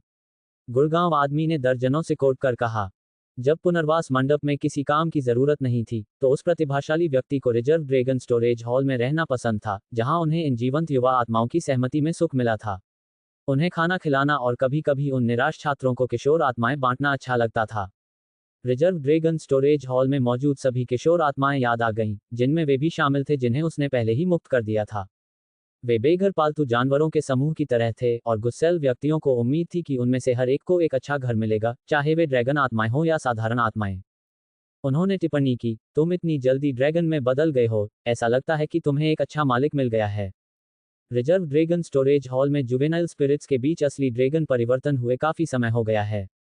मैं आपके रिकॉर्ड को नोट कर लूंगा। रिजर्व ड्रैगन स्टोरेज हॉल को इंपीरियल कोर्ट के प्रमुख द्वारा बंद करने के आदेश दिए जाने का खतरा नहीं होना चाहिए। भव्य महलों के चारों ओर चीड़ के पेड़ हैं। ली यंग सुबह सुबह ग्रांड हॉल में बैठी हुई थी। उसके सामने प्रधान ड्रैगन सिटी के मामलों से संबंधित सारे पत्र थे। उसे समझ में नहीं आ रहा था कि कहां से शुरू करें। हर एक मुद्दे ड्रैगन सिटी की जीवन रेखा के लिए महत्वपूर्ण लग रहा था। चलो पहले एक ब्रेक लेते हैं। कोंगटोंग ने ताज़ी चाय का एक कप पकड़ा और ली यंग से धीरे धीरे बोला। मैं अभी भी पूर्व के बारे में चिंता करना बंद नहीं कर सकता, ली यंग ने कहा। लिंगशियाओ शहर से दूत जल्द ही आएंगे। इस बातचीत के बाद हम उन बुटू विद्रोहियों से निपटने पर ध्यान केंद्रित कर सकते हैं। वे फिर से परेशानी नहीं खड़ी कर पाएंगे। कोंगटोंग ली यंग के पीछे चले गए और उनकी दिशाओं की मालिश की। एक गार्ड तेजी से भव्य हॉल में घुसा। कोंगटोंग ने उस गार्ड को घूर कर देखा जो नियमों को नहीं जानता था। लेकिन गार्ड घबरा गया और महिला का पालन किए बिना वह ली यंग के पास गई और जल्दी से उसके कान में कुछ फुसफुसाया। ली यंग की अभिव्यक्ति तुरंत बदल गई और वह अपनी सीट से उठ खड़ी हुई और अपने हाथ मेज पर पटक दिया।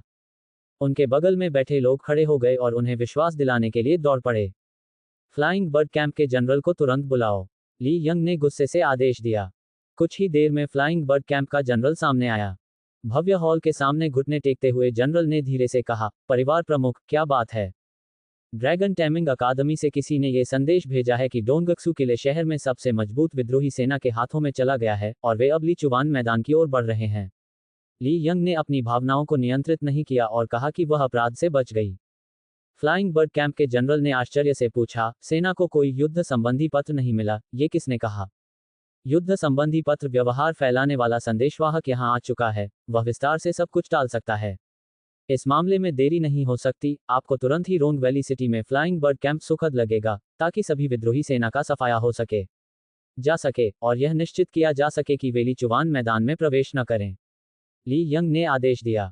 डोंगक्सू किला शहर और रोंग घाटी शहर प्राकृतिक बाधाओं के खिलाफ काम करते हैं, जबकि लीचुवान मैदान विशाल और स्मारक है। यदि विद्रोही मैदान के पार विभिन्न शहरों पर हमला करने के लिए फैल गए, तो उन्हें पूरी तरह से नष्ट करने के लिए एक बड़ी सैन्य शक्ति की आवश्यकता होगी।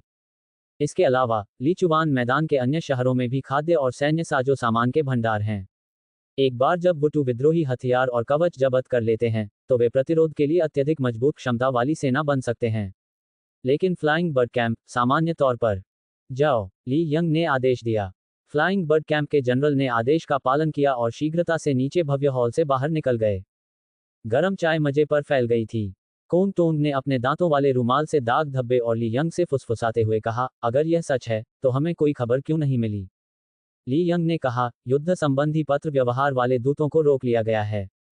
ये किसने किया और विद्रोहियों को कैसे पता चला कि हमारे युद्ध संवाददाता कौन है? कोंग टोंग ने अत्यंत आश्चर्य से पूछा। ये सच है कि डोंगक्सू किला सुदूर है और सड़कें कठिन और खतरनाक हैं, जिससे संदेशवाहकों के लिए वहां से गुजरना मुश्किल हो जाता है। हालांकि युद्ध संबंधी पत्र व्यवहार के सभी कुरियर सेना में नहीं होते, कुछ तो खुद को व्यापारी या नागरिक के रूप में भी छिपाते हैं। सेना के उच्च पदस्थ अधिकारियों के अलावा विद्रोही उन्हें कैसे सटीक रूप से निशाना बना सकते थे? हमारे बीच एक गद्दार है। ड्रैगन टैमिंग अकादमी का छात्र पहले ही आ चुका है और हमें विवरण बताएगा, ली यंग ने कहा। फ्लाइंग बर्ड कैंप पहले ही निकल चुका है, इसलिए आपको अभी चिंता करने की जरूरत नहीं है। दूसरी ओर लिंगजियाओ सिटी स्टेट से दूत जल्द ही आएंगे और शांति वार्ता में देरी नहीं होनी चाहिए, लेडी कोंग टोंग ने कहा। मुझे पता है, सभी को हॉल में बुलाओ, ली यंग ने कहा। कोंग टोंग ने कहा, मैं अस्थायी रूप से जानकारी को नियंत्रित करूंगा और डोंगक्सू किले शहर की खबर को फैलने से रोकने की कोशिश करूंगा।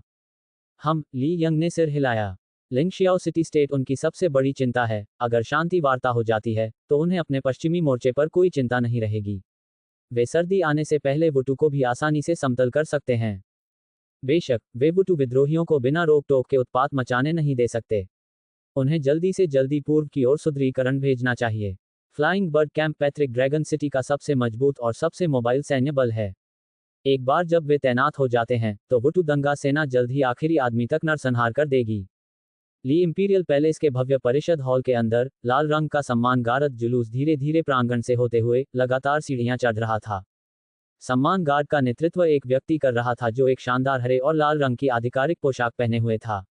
उसने एक पंख वाला मुकुट पहना हुआ था और वह एक सुंदर दिखने वाला व्यक्ति था, जिसके हर हाव भाव में कुलीनता की झलक थी। उसके पीछे लकड़ी की पेटियां लिए हुए बहुत से सैनिक थे, जिनमें से प्रत्येक ने अपनी छाती पर फूलों का रिबन बांधा हुआ था। ये स्पष्ट था कि वे यहाँ युद्ध छेड़ने नहीं आए थे, बल्कि किसी खुशी के अवसर का जश्न मनाने आए थे। लकड़ी के बक्से बहुत ही बारीकी से तैयार किए गए थे और उन पर विभिन्न आकृतियां उकेरी गई थीं, तथा उन्हें हॉल के प्रवेश द्वार के दोनों ओर रखा गया था। पंख मुकुट वाले व्यक्ति ने उन सभी को खोलने का आदेश दिया। खोलने पर बक्सों में सोने और चांदी के गहने, साथ ही बढ़िया रेशम और साटन के कपड़े मिले। हालांकि पैट्रिक ड्रैगन शहर अमीर था, लेकिन धन के मामले में लिंगजियाओ सिटी स्टेट की तुलना में वे दूसरे सबसे अच्छे थे। बाद वाले के पास अथाह सोने की खदानें और अंतहीन खाद्य आपूर्ति थी। हमारा लिंगजियाओ सिटी स्टेट हमेशा से ही अपने पड़ोसियों के प्रति बहुत उदार रहा है। इस विवाह गठबंधन के लिए हमारे सिटी लॉर्ड स्वाभाविक रूप से कंजूसी नहीं करेंगे। ये महिला सम्राट के स्वागत के लिए दुल्हन के उपहार हैं। हमें उम्मीद है कि पैट्रिक ड्रैगन सिटी के सम्मानित रईस इनकी सराहना करेंगे, पंख मुकुट वाले व्यक्ति ने अपनी आवाज में गर्व के भाव के साथ कहा, हालांकि उसका व्यवहार बेदाग रहा। अध्याय 37 4 शहरों का अधिग्रहण। अनुवादक एक्सोस टेल्स, संपादक एक्सोस टेल्स। श्री यांग शिव, कृपया हॉल में आइए, लेडी कोंग टोंग ने एक ऐसी मुस्कान के साथ उनका स्वागत किया जो ईमानदारी से नहीं, बल्कि ईमानदारी से भरी हुई थी। हॉल के अंदर परिवार के ज्यादातर सदस्य आ चुके थे। अंततः ये शहर राज्यों के बीच गठबंधन था, जिसमें किसी भी त्योहार का भव्य आयोजन किया गया। यहां तक कि पवित्र ड्रैगन सिटी के मुख्य मार्ग को भी रंग बिरंगी लालटेनों से बचाया गया था। महिला सम्राट कहाँ है? कुछ दिन हो गए हैं जब हमने उसे आखिरी बार देखा था। लिंगजियाओ सिटी स्टेट के हमारे सैनिक ने उसे बहुत याद किया है। यांग जियू ने हॉल में कदम रखा। नवंबर ALNC ओम पर नवीनतम एन उपन्यास अध्याय प्राप्त करें। यांग शियू अपने 7 सालों 2 पहरेदार लेकर आया था। बाकी लोग हॉल के बाहर इंतजार कर रहे थे। शत्रुतापूर्ण क्षेत्र में भी श्री यांग शियू जरा भी घिरे हुए दिखाई नहीं दिए, बल्कि ऐसे शांत थे जैसे कि वे किसी पड़ोसी से मिलने जा रहे हों। लेडी कोंग टोंग ने कहा, नौकरों को महिला सम्राट को कपड़े पहनकर तैयार होने में मदद करनी चाहिए। अच्छा, यह अच्छा है, यह अच्छा है। इस बारे में बात करते हुए ऐसी आज्ञाकारी महिला सम्राट को देखना कुछ हद तक आश्चर्यजनक है। लेकिन वह अभी भी महिला सम्राट है। आखिरकार दोनों महान शहरों राज्यों के भविष्य के लिए सब कुछ बलिदान करने को तैयार है, भले ही इसका मतलब उपपत्नी बनने के लिए घुटने टेकना हो। हा हा। श्री आंशी युगाले, उनकी आवाज हॉल में गूंजो। उसके शब्दों से ली गई परिवार के सदस्यों के चेहरे काले पड़ गए। चाहे इसे किसी भी नजरिए से देखा जाए, शांति वार्ता शुरू करने वाले पक्ष को अंततः समझौते करने वाले पक्ष के रूप में ही देखा गया। उन्होंने सोचा कि यांग शियो एक प्रतिष्ठित दूत है, लेकिन उन्हें आश्चर्य हुआ कि हॉल में प्रवेश करते ही उसके चेहरे पर विलक्षण भावना थी। ये शांति संधि है। श्री यांग, कृपया इसकी समीक्षा करें और अगर कोई समस्या नहीं है तो यहाँ हस्ताक्षर करें, ली यंग ने उसी समय कहा। यांग शिव ने सम्मान का एक सांकेतिक संकेत प्रस्तुत किया, जो ली परिवार के स्वामी के प्रति न्यूनतम आधार का प्रदर्शन था। उन्होंने शीघ्र ही अपने विषय वस्तु पर नजर डाली। जब वह सांड का निरीक्षण कर रही थी तो एक ऐसा सिपाही जिसके सीन पर सिंदूरी फूल थी, जो तेजी से आया और यांग शिव के कान में कुछ फुसफुसाया। यांग शिव ने कलम पकड़ी, लेकिन उसे कभी हासिल नहीं हुई। ऐसा प्रतीत होता है कि शुरू से ही उसने हस्ताक्षर करने या अपनी मुहर्रिर आत्माओं का कोई इरादा नहीं किया था। सैनिकों के चले जाने के बाद यांग शिव ने नाराजगी जताते हुए, अपनी जीभ चटकाते हुए, कलम नीचे रखते हुए कहा, मास्टर ली, हमारे लिंगशियाओ शहर राज्य ने बहुत सारी दुल्हन के उपहार भेजे हैं, जो अत्यंत ईमानदारी दिखाते हैं। तो इस संधि में 4 पश्चिमी शहरों को सौंपने का खंड क्यों शामिल नहीं है? अब भी आप हमें महिला सम्राट को देखने में अनिच्छुक हैं। इन शब्दों पर ली परिवार के सदस्यों को बड़ी मुश्किल से अपना भाग्य आजमाना पड़ता है। 4 पश्चिमी शहरों को सूचीबद्ध दो। 4 पश्चिमी शहर समृद्ध और समृद्ध थे। 4 पश्चिमी ड्रैगन शहर के मुख्य शहर के बाहर सबसे महत्वपूर्ण क्षेत्र और किले थे। भले ही शहर राज्य युद्ध में जारी रहे, लेकिन इन 4 शहरों को लिंगजियाओ शहर राज्य कभी नहीं देगा। 4 पश्चिमी शहरों को मानने का क्या मतलब है? जिन परिस्थितियों पर हम शुरू में सहमत हुए थे, उनसे केवल ये कहा गया था कि ली युनजी लिंगजियाओ शहर के आपके लिंग परिवार में एक उपपत्नी के रूप में विवाह करेंगी। लेडी कोंगटोंग ने नाराजगी जताई। ये यांग शिव, जो कि बहुत घमंडी था, अब बकवास कर रहा था। ओह, ये पहले नहीं बताया गया था, है ना? लेकिन समय बदल जाता है। अब ये शर्त जोड़ने में बहुत देर नहीं हुई है। मैं इंतजार कर सकता हूँ, यांग क्यू ने कहा और खुद को एक कुर्सी को अपनी जगह से चलकर हॉल के बीच में रख दिया। वह बड़े हॉल के बीच में कुर्सी रखे बैठ गए, और यहाँ तक कि परिवार की एक युवा महिला के सामने से फलों की प्लेट रखने की हिम्मत भी की, और ऐसे फल खाने लगे जैसे वहाँ कोई और मौजूद ही न हो। धृष्टता, तुम तो बस एक दूत हो, क्या तुम हमारे ली परिवार के शाही दरबार को अपना आंगन समझते हो? ली परिवार के एक ड्रैगन ट्रेनर कमांडर ने कहा। मैं, यंग शिव, आपके परिवार के मुखिया के साथ शांति वार्ता करने के लिए लिंगशियाओ शहर राज्य के लिंग परिवार का प्रतिनिधित्व कर रहा हूँ। युद्ध आखिरकार इस हॉल में बैठे कुछ लोगों द्वारा तय किया जाता है। शांति वार्ता के कुछ शब्द का मामला है और तलवारें टकराना भी बहुत ही ऊंचा है। लेकिन कुछ छोटे पात्र कुछ भी तय नहीं कर सकते हैं और लिखे शब्दों का उच्चारण करने के लिए अपने शहर और परिवार पर आपदा को आमंत्रित कर सकते हैं। मुझे आश्चर्य है कि यह जूनियर क्या है पहला है। यदि नहीं, तो अपना मुंह बंद करो। यांग शिव हंसा, उसका मुंह अभी भी बिना चबाए हुए खबरों से भरा हुआ था। अभी कुछ देर पहले यांग शिव ने पंखों वाला मुकुट पहना था, पूरी तरह से अनदेखी और शालीनता से। लेकिन अब वह एक बदमाश, असभ्य और दुष्ट व्यक्ति से अलग नहीं था। माफ कीजिए, सर, अचानक हमारे पश्चिम के 4 शहरों पर लालच क्यों आ गया? अगर शांति की तलाश में इतनी कीमत चुकानी पड़ती है, तो युद्ध क्यों नहीं किया जाता? उस समय कमांडर चेंग बोला। कमांडर चेंग, मास्टर ली, जहां तक मुझे पता है, आपके डोंगक्सू किले शहर में विद्रोही सेना ने पहले ही सेंध लगा दी है। मुझे डर है कि विद्रोही ली चुवान मैदान के पूर्वी हिस्से में घुसने के लिए आगे बढ़ रहे हैं। आपके अन्न भंडार और शहर लूटे जाने वाले हैं। आह, थूक, ये खजूर वाकई बहुत भयानक हैं, यांग शिव ने कहा, गड्ढे और अपने कप दोनों को जमीन पर थूकते हुए। ली यंग की अभिव्यक्ति गंभीर हो गई। लेडी कोंगटोंग के चेहरे पर आश्चर्य का भाव देखा। वे अभी अभी इस समाचार के बारे में पता चला था, और यांग शिव, एक दूत जो अभी अभी प्रधान ड्रैगन शहर राज्य में पश्चिम से आया था, संभवतः इस बारे में जान नहीं सकता था। क्या किसी ने जानकारी लीक कर दी? क्या ये पहले वाला सैनिक था जिसने यांग शियाओ को इस बारे में बताया था और फिर यांग शियाओ ने इस अवसर का लाभ उठाकर दुश्मनी कर ली? प्रश्न यह है कि उसे इसके बारे में कैसे पता चला, जबकि प्रथम ड्रैगन सिटी राज्य की सेना को भी अभी इसके बारे में पता चला था। मिस्टर यांग, जैसा कि आपने अभी कहा, युद्ध यहाँ इस हॉल में बैठे हम लोगों के लिए कुछ शब्दों का मामला है। आप चाहते हैं कि हम बिना किसी कारण के आपको शहर सौंप दें, सिर्फ इसलिए कि आपने पूर्व में विद्रोह के बारे में सुना है। इस बात को अलग रखते हुए कि समाचार का स्रोत सच है या झूठ, विद्रोह कुछ और नहीं बल्कि लालची आम लोगों का एक समूह है जो अपने शहरों के मालिक बनने की ख्वाहिश रखते हैं, और विद्रोह को दबाना कोई मुश्किल काम नहीं है। मैं जानना चाहता हूं कि क्या आप अकेले ही पश्चिम में युद्ध भड़काकर चतुर बनने की कोशिश कर रहे हैं या आपके स्वामी ने शुरू से ही शांति वार्ता करने का इरादा नहीं किया था। अगर यह पहला है, तो मैं आपके साथ ऐसा व्यवहार करूंगा जैसे कि आप हमारे मनोरंजन के लिए मूर्ख बन रहे हैं। अगर ये दूसरा है, तो अपने स्वामी से कहो कि हमें लिंगजियाओ शहर राज्य से मौत तक लड़ने में कोई आपत्ति नहीं है। ली यंग ने इन शब्दों को बोलते हुए अपना संयम बनाए रखा, जिससे पूरा अभिमानी प्रतिनिधिमंडल भयभीत हो गया। हालांकि यांग शिऊ ने इन शब्दों को दिल पर नहीं लिया। उसने फिर से फलों की प्लेट उठाई, एक एक करके क्रिस्टल अंगूर खाने लगा और लापरवाही से उनके छिलकों को जमीन पर थूक दिया। परिवार के मुखिया के प्रति उसकी उपेक्षा ने वहां उपस्थित सभी लोगों को तुरंत क्रोधित कर दिया, और जूनियर ड्रैगन शेपर्ड जो पहले खड़ा था, अब उस दूध को वहीं पर काट डालने की इच्छा रखने लगा। ली यंग बाहर से तो शांत था, लेकिन अंदर से वह चिंता से भरा हुआ था। यदि लिंगशियाओ नगर राज्य ने इस समय समृद्ध 4 नगरों पर आक्रमण करने के लिए पश्चिम से सेना भेजी होती, तो पैतृक ड्रैगन नगर राज्य पर सामने और पीछे दोनों ओर से आक्रमण होता, जिससे उनकी सुरक्षा में सेंध लगने और अधिक क्षेत्र खोने की संभावना बहुत अधिक बढ़ जाती। सवाल यह है कि यदि सैन्य खुफिया जानकारी का उल्लंघन हुआ था तो इसमें देरी कैसे हो सकती है। अचानक हॉल में अजीब तरह से सन्नाटा छा गया और ली परिवार के सदस्यों की निगाहें अनायास ही ली यंग पर टिक गईं।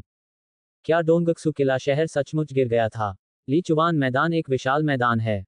एक बार विद्रोही घुस आए, तो यह मैदान पर भेड़ियों के झुंड की तरह हो जाएगा। उन्हें पूरी तरह से मारने में बहुत समय लग सकता है और इसके लिए अनगिनत सैनिकों को भेजना पड़ सकता है। और विद्रोहियों द्वारा रौंदे गए ली चुवान मैदान का पूर्वी हिस्सा अगर फिर से कब्जा कर भी लिया गया तो अराजकता में होगा। बिना करों और बिना अनाज के पैतृक ड्रैगन शहर राज्य गंभीर रूप से गिरावट में होगा। परिवार का मुखिया कोई प्रतिक्रिया नहीं देता है और दूत के इस तरह के व्यवहार की अनुमति देता है। ऐसा लगता है कि डोंगक्सू किले शहर की स्थिति सच होनी चाहिए।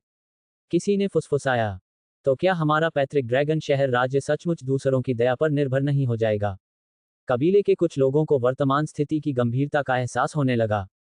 माहौल एक क्षण में भारी हो गया। हर कोई आपस में चर्चा कर रहा था, फिर भी सभी केवल परिवार के मुखिया के निर्णय की प्रतीक्षा कर रहे थे। परिवार के मुखिया, मुझे इस कुत्ते को मारने दो। मैं देखता हूं कि लिंगजियाओ सिटी स्टेट ने कभी भी हमारे साथ शांति वार्ता करने का इरादा नहीं किया। इस आदमी को हमारा अपमान करने के लिए भेज दिया। जूनियर, जो पहले खड़ा हो गया था, आखिरकार इस तरह की बेशर्मी को बर्दाश्त नहीं कर सका और गुस्से में बोला, हम कहते हैं कि ली परिवार हर पीढ़ी के साथ बुरा होता जा रहा है, झूठे से भरा हुआ है, और यह सच है। अब तुम यहाँ आ सकते हो और मुझे मार सकते हो। अगर कोई सच्चा नहीं है, तो मैं अपनी गर्दन पर तलवार रख लाऊंगा। लेकिन अगर कोई ऊंचा है, तो तुम घुटने टेकोगे और मेरे टिके हुए बीज और खाल चबाओगे। यांग शिऊ ने बेबाक अहंकार के साथ जोर से हंसते हुए कहा। अध्याय 38 पंक्तियों का नामकरण। अनुवादक एक्सोस टेल्स, संपादक एक्सोस टेल्स। ली परिवार का कनिष्ठ क्रोधित हो गया। अब उसने ड्रैगन को पुकारना बंद कर दिया। उसने अपने पास खड़े जनरल से तलवार छीन ली और सीधे यांग शियाओ के सिर पर वार कर दिया। यांग शिऊ वहीं बैठा रहा, न तो वह पीछे हटा, न ही पीछे हटा। उसके मुंह के कोनों पर एक मुस्कुराहट उभरी हुई थी, जो घोर तिरस्कार और व्यंग्य से भरी हुई थी। ली पिंगहाई, पीछे हटो। इस समय एक महिला की आवाज गूंजी। ली पिंगहाई को और भी अधिक क्रोध आया। अब कोई उसे क्यों रोकेगा, जब इन लोगों ने ली परिवार को लगभग अपवित्र कर दिया था। पीछे हटो। अचानक महिला की आवाज और भी गंभीर हो गई। ली पिंगहाई रुक गए, बिना कारण जाने रहस्यमय तरीके से कांपने लगे, यहां तक कि तलवार पर उनकी पकड़ भी कमजोर हो गई। जैसे ही तलवार जमीन पर गिरी, ली पिंगहाई ने आश्चर्य से हॉल के प्रवेश द्वार की ओर देखा, जहां एक महिला खड़ी थी। उसे पता नहीं था कि वह कब आई थी। वह लंबी और राजसी उपस्थिति के साथ एक असाधारण आभा बिखेर रही थी। और वास्तव में, ये वही थी जिसने अपरिहार्य अभिशाप की तरह वे शब्द जारी किए थे। ली युनजी। ली पिंगहाई को यकीन नहीं हुआ। यह महिला सिर्फ एक वाक्य से उसे कैसे सिहरन पैदा कर सकती है। ली युनजी ने कहा, उसकी जान बख्श दो। मैं चाहता हूं कि वह लिंग लुतियान को कुछ शब्द कहे। सबकी निगाहों के सामने ली युनजी भव्य हॉल की ओर चल पड़ा। वह हल्के कवच पहने हुए थी। कवच उसके शरीर से चिपका हुआ था, जिससे न केवल उसका स्वरूप निखर रहा था, बल्कि उसकी वीरता भी उजागर हो रही थी। उसके काले बाल मुड़े हुए थे, उसकी भौहें खींची हुई तलवारों की तरह थीं और उसकी आंखें चमकीली थीं, लेकिन उस पर ज्यादा मेकअप नहीं था।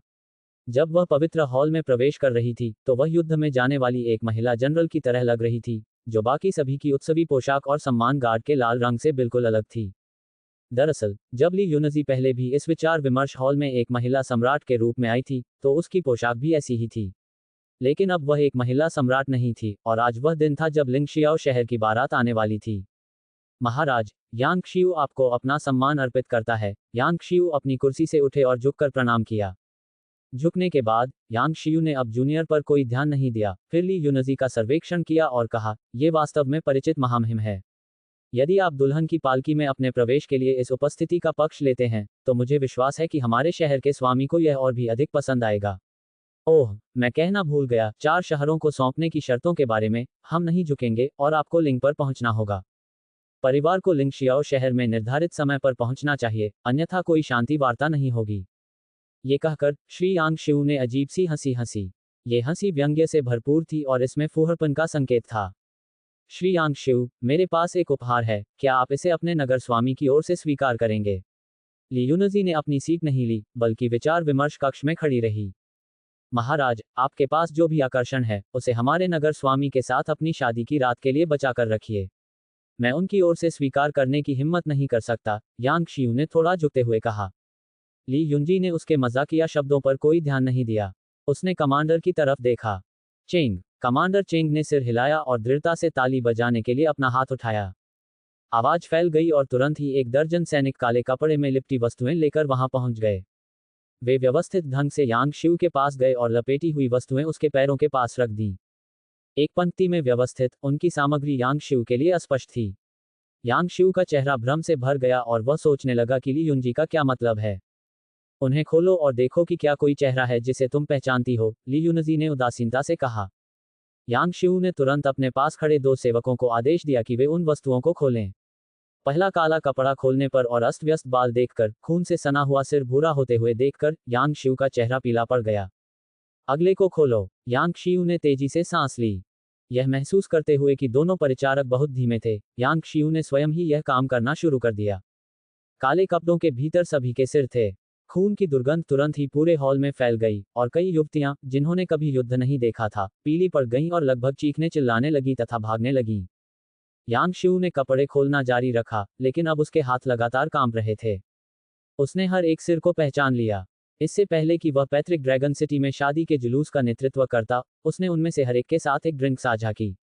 उस समय उनके सिर अभी भी उनके शरीर पर मजबूती से टिके हुए थे, अब वे एक एक करके गंदे काले कपड़े में लिपटे हुए थे, बिना सहारे के लुढ़कने वाले थे। इन चेहरों को यांग शिव बहुत अच्छी तरह से जानता था। क्या वे पहले से ही जी गॉज के बाद पैट्रिक ड्रैगन के पश्चिमी हिस्से में उसके 4 पश्चिमी शहरों में घुस नहीं चुके थे? वे सब यहाँ क्यों थे और केवल उनके सिर ही क्यों थे? यांग शिव के हाथ अब गंदगी से सने हुए थे। जब उसने ली युनजी की ओर फिर से देखा, तो उसका लापरवाह रवैया गायब हो गया था, उसकी जगह सिर्फ डर ने ले ली थी। उसने सबको मार डाला। उसने सबको मार डाला। इस दानव भगवान ने 4 पश्चिमी शहरों पर घात लगाने वाले सभी लिंगशियाओ शहर के सैनिकों का वध कर दिया और यहां तक कि उनके कमांडरों के सिर भी काटकर यहां भेज दिए। अवसरवादी ढंग से दांव बढ़ाने के बारे में क्या, अंतिम क्षण में बुरी नीयत पालने के बारे में क्या? पूर्ण विश्वास न होने के कारण वह यांग शिव पैट्रिक ड्रैगन सिटी के विचार विमर्श कक्ष में एक दृश्य बनाने की हिम्मत कैसे कर सकता था? वास्तव में जिस दिन लिंगशियाओ शहर की बारात निकली, उससे पहले ही लिंगशियाओ शहर की सेना जी गॉज के साथ पैट्रिक ड्रैगन के क्षेत्र में प्रवेश कर चुकी थी। समय की गणना करते हुए जिस समय मैंने शांति संधि पर हस्ताक्षर किए, उसी समय उनके लिंगशियाओ सिटी स्टेट की अचानक हमला करने वाली टीम पूरी तरह से परेशानी पैदा कर देगी, सीमा सेना के साथ अंदर और बाहर से सहयोग करेगी, और एक ही झटके में वे पैट्रिक ड्रैगन सिटी के पश्चिम में 4 शहरों को नष्ट कर देंगे। शांति वार्ता। शुरू से ही उनका इरादा शांति वार्ता का नहीं था। एक बार जब वे 4 पश्चिमी शहरों पर कब्जा कर लेंगे, तो ली परिवार की प्रमुख महिला ली यंग को भी झुकना पड़ेगा, अपमानित ली युनजी की तो बात ही छोड़िए। हालांकि यांग शियू ने कभी नहीं सोचा होगा कि इस अचानक हमला करने वाली टीम के सभी जनरलों के सिर इस महान हॉल में प्रदर्शित किए जाएंगे। कमांडर चेंग, ये क्या हैं? ली यंग इन सिरों को नहीं पहचान पाया और हैरान होकर पूछा। कमांडर चेंग ने बताया, परिवार प्रमुख, जब हमारा ध्यान शांति वार्ता पर केंद्रित था, लिंगशियाओ शहर से यह विशिष्ट दल जी गॉज के माध्यम से हमारे क्षेत्र में घुसपैठ कर आया, जिसका उद्देश्य हमारी सीमा सुरक्षा को तोड़ना था, लेकिन इसके बजाय हमारे सेना गार्ड वहां घात लगाकर बैठे थे और उन्होंने उन्हें पकड़ लिया। कौन सा आर्मी गार्ड? ली यंग ने पूछा। वे महिला सम्राट के पूर्व अधीनस्थ हैं। मैंने उन्हें विभिन्न शिविरों से बुलाया और ली युनजी के निर्देशों का पालन करते हुए उन घाटियों की तलाश की जहां दुश्मन घुसपैठ कर सकता था। बाद में हमें लिंगजियाओ सिटी सडन अटैक फोर्स का पता चला और हमने उन सभी को घाटी में मार गिराया, कमांडर चेंग ने कहा। महिला सम्राट की सेना रक्षक। यांग शियू चिल्लाने से खुद को रोक नहीं सका, उसका पूरा शरीर जमीन पर गिर गया जैसे कि बिजली गिर गई हो। उस समय महान हॉल के भीतर मौजूद ली परिवार के सदस्यों को एक साथ ठंडे पसीने की बूंदें फूट पड़ीं। लिंगशियाओ शहर राज्य में पहले से ही एक सेना थी जो घुस आई थी। जबकि वे अभी भी उत्सव के मूड में थे और विश्वास कर रहे थे कि लिंगशियाओ नगर राज्य ईमानदारी से विवाह और शांति की तलाश कर रहा है, क्या उन्होंने पहले ही 4 पश्चिमी शहरों पर कब्जा करने के लिए सेना भेज दी थी। 4 शहरों का क्या हस्तांतरण। यदि ली युंजी के आर्मी गार्ड ने उनकी चाल को नहीं देखा होता तो वे पहले ही 4 पश्चिमी शहरों पर कब्जा कर चुके होते। इन लोगों के सिर का खून तो बहुत पहले ही सूख चुका था। तुम अच्छी तरह से नहीं मर पाओगी, ली युनजी, तुम नीच औरत हो, तुम निश्चित रूप से नरक में जाओगी। यांग शिव लगभग पागलपन में दहाड़ा। यहाँ पागलपन का नाटक करना बंद करो, मैं तुम्हारी जान बख्श दूंगा, ली युंजी ने यांग शिव से ठंडे और उदासीन भाव से कहा। ये सुनकर यांग शिव ने तुरंत अपना व्यवहार बदल दिया। ली युनजी की ओर विनम्रतापूर्वक रेंगते हुए, लगातार झुकते हुए कहा, मैंने हमेशा महिला सम्राट के निर्णायक शब्दों के बारे में सुना है। धन्यवाद महामहिम, मेरी जान बख्शने के लिए, आपकी दया के लिए धन्यवाद। ये यांग शिव भी हास्यास्पद था, कभी विनम्र, कभी जंगली और क्रूर, कभी पागल और कभी कुत्ते के समान नीच। आपको इनमें वह सिर नहीं मिला जिसकी आपको सबसे अधिक चिंता थी, है ना? ली युनजी ने ऊंचे स्थान से पूछा। हाँ, यांग शिव को लगा कि उसके सारे विचार इस महिला ने समझ लिए हैं और उसने कोई अनादर दिखाने की हिम्मत नहीं की। आपके लिंग परिवार का उत्तराधिकारी अभी भी जीवित है, यही संदेश मैं चाहता हूं कि आप लिंग लुतियान तक ले जाएं, ली युनजी ने कहा। यांग शिव ने धीरे से अपना चेहरा उठाया, उसे ली युनजी के शब्दों पर कुछ अविश्वास हुआ। अभी भी जिंदा, लिंग परिवार का वारिस अभी भी जीवित है। चाहे कितने भी सेनापति क्यों न हो, कोई भी लिंग परिवार के उत्तराधिकारी लिंगशियाओ शहर राज्य के भावी शासक की तुलना नहीं कर सकता था, जिसे परिवार ने सिर को बहुत प्यार किया। अपनी प्रसिद्धि स्थापित करने के लिए उन्होंने अचानक हमले का नेतृत्व किया। टीम का इरादा पैट्रिक ड्रैगन सिटी पर विजय प्राप्त करने वाला नायक बनने का है। यह एक त्रुटिहीन जीत होनी चाहिए थी और इससे उन्हें बड़ी प्रसिद्धि मिलनी चाहिए थी, लेकिन कौन जानता था कि इसका अंत इस तरह होगा। मैं अभी बिना किसी शर्त के शांति संधि पर हस्ताक्षर करूंगा, और निश्चित रूप से मैं अब महिला सम्राट को मूर्ख बनाने की हिम्मत नहीं करूंगा। यांग शिव ने शांति संधि के लिए जमीन की खोज शुरू की और कुछ प्रयास के बाद उसे वह मिल गया, लेकिन जब उसने ऊपर देखा तो उसने देखा कि ली युनजी उसे ठंडी उदासीनता से देख रहा था। शांति वार्ता। सभी पश्चिमी अध्याय बिना किसी देरी के। महिला सम्राट की उपस्थिति में पैट्रिक ड्रैगन सिटी और क्लाउड हेवन सिटी स्टेट के बीच शांति की कोई संभावना नहीं है। ली युनजी ने कहा, बैठ जाओ और अपनी वाक्पटुता का उपयोग करके अपने उत्तराधिकारी के जीवन का बदला चुकाने के लिए एक पत्र का मसौदा तैयार करो। लेकिन उससे पहले जमीन पर मौजूद हर चीज को साफ कर दो। बीज, छिलके, थूका हुआ फल का गूदा और कुछ चिपचिपा कफ। जमीन पर पड़ी घिनौनी गंदगी को देखकर यांग शियाओ को अचानक खुद को थप्पड़ मारने का मन हुआ। ली युनजी ने मुंह फेर लिया, अब उसका ध्यान फर्श साफ कर रहे यांग शिव पर नहीं था। युनजी, तुमने हमारे लिए बहुत बढ़िया काम किया है, कबीले के एक बुजुर्ग ने कहा। वास्तव में महिला सम्राट होने के योग्य पैट्रिक ड्रैगन सिटी का आशीर्वाद, किसी ने तुरंत कहा। हमें महिला सम्राट की उपाधि बहाल करनी चाहिए। ली युनजी को हाल ही में काफी शिकायतों का सामना करना पड़ा है। ली युनजी ने कबीले के भीतर से आए इन शब्दों पर ध्यान नहीं दिया। वह सीधे बड़े हॉल के सामने लेडी कोंगटोंग की ओर चली गई। लेडी कोंगटोंग ने ली युनजी की ओर देखकर मुस्कुराहट बिखेरी, लेकिन उन्हें नहीं पता था कि ली युनजी क्या करने जा रहा है। ली युनजी ने लेडी कोंगटोंग से मोटा विवाह खाता लिया और सबके सामने उसमें से अपना नाम काट दिया। लेडी कोंगटोंग का रंग बदल गया, लेकिन उस समय उसने आवाज निकालने की हिम्मत नहीं की। ली युनजी, नाम मिटाने के साथ ली युनजी ने अपने हाथ में स्याही ब्रश फेंका, जिसका लक्ष्य ली कोनशी, म्यूकिंग और ली परिवार की अन्य अच्छी तरह से व्यवहार करने वाली युवा महिलाओं के सामने मामले थे। ब्रश के सिरे से स्याही छिटक कर उन नन्हे नन्हे चेहरों पर गिर रही थी। शांति के लिए खुद को बेचने का काम उन पर छोड़ दो। अगर कोई लड़ाई है जिसे मैं नहीं जीत सकता, तो वे दुश्मन शहर के लिए गुणवत्तापूर्ण आराम की पेशकश करेंगे, ली युनजी ने हंसते हुए कहा। हालांकि उस हंसी ने ली कोनशी, म्यूकिंग और ली परिवार की तथाकथित युवतियों को भय से पीला कर दिया। उनके चेहरे पूरी तरह से रंगहीन हो गए। अध्याय 39 नियंत्रण में। अनुवादक एक्सोस टेल्स, संपादक एक्सोस टेल्स। युनजी, तुमने हमसे बहुत बदला लिया है। मुझे लगता है कि परिवार का मुखिया अकेले ही सेना ले जाने के लिए संविधान का उल्लंघन नहीं करेगा, है ना? मैडम कोंगटोंग ने अब तक कुछ नहीं कहा था। बिना अनुमति के किसी को ले जाना एक गंभीर अपराध है। महिला सम्राट की उपाधि के बिना भी युनजी ने पश्चिम में अपने अधीनस्थों को इकट्ठा किया, जो विद्रोह से अलग कोई कार्य नहीं था। बेशक गंभीर अपराध भी स्थिति पर निर्भर करते हैं। यदि ली युनजी ने उन पूर्व सैनिकों को ले जाकर उस पर कब्जा नहीं किया होता तो सदर्न अटैक टीम के अनुसार पश्चिम के 4 शहर अब तक खत्म हो चुके होंगे। अत्यधिक गतिशील फ्लाइंग बर्ड कैंप को पहले ही पूर्व की ओर फिर से तैनात किया गया था, इसलिए स्थिति को संभालने के लिए कुछ भी बचा नहीं था। यही कारण है कि ली यंग अब तक चुप रही थी। इस बात से भली भांति परिचित थी कि किले के शहर के गिरने के समय परिवार की स्थिति कितनी विकट थी। सबसे बुरी बात यह थी कि लिंगशियाओ शहर राज्य की शुरुआत से ही शांति वार्ता करने का कोई इरादा नहीं था। महिला सम्राट को रखेल बनाने का प्रस्ताव महज एक चाल थी, एक तरफ ध्यान भटकाने की कोशिश और दूसरी तरफ पूर्वी किले के शहर के गिरने का इंतजार, फिर मुख्य सेना का दबाव। भले ही ली यंग लुढ़क गई थी, लेकिन वह इस बात को मजाक में विफल नहीं हो सकती थी। युनजी, तुमने अच्छा किया। तुम अब भी उन आर्मी गार्ड्स के सहारे रहोगे, ली यंग ने अंत में कहा, उसके चेहरे पर गर्मजोशी का भाव दिखा। जब ली यंग ने ली युनजी की सेना के गार्डों को छीन लिया, तो उनका इरादा अपनी सैन्य शक्ति को पूरी तरह से छीन लेना था, लेकिन ली युनजी ने इस तरह से अपनी सेना वापस ले ली थी। ली यंग उस पर दंड कैसे लगा सकता था? अपने सैन्य गार्डों के बिना पश्चिमी सीमा पर संभावित दुश्मन द्वारा विनाशकारी समन्वित हमले का सामना करना पड़ेगा। हाँ, सेना के गार्डों को वास्तव में युनजी को वापस दे दिया जाना चाहिए, आखिरकार वे अपने पुराने अधीनस्थ थे। लिंगशियाओ सिटी स्टेट की भीड़ जैसी स्थिति वास्तव में यादगार है। इस बारे में बात करते हुए हमें कैसे पता नहीं चला कि डोंगक्सू किले शहर में कब घुसपैठ हुई? एक जनरल ने कहा। हमारी सेना में एक गद्दार है, ली यंग ने इसे समाचार से कहा। हमें जल्दी से ड्रैगन टैमिंग अकादमी से उस छात्र को हॉल में बुलाना चाहिए, उसे अब तक आ जाना चाहिए था, कोंग टोंग ने इस समय कहा। ली यंग ने पहले ही इतना अनुमान लगा लिया था, लेकिन वह अभी भी इसे सुनना चाहती थी। अब जबकि पश्चिम में महान खतरे को युनाजी ने दबा दिया था, जिसने लिंगजियाओ सिटी राज्य के सबसे बड़े राजकुमार को भी पकड़ लिया था, ये प्रधान ड्रैगन सिटी को लिंगशियाओ सिटी स्टेट के खिलाफ बातचीत में महत्वपूर्ण बढ़त हासिल हुई।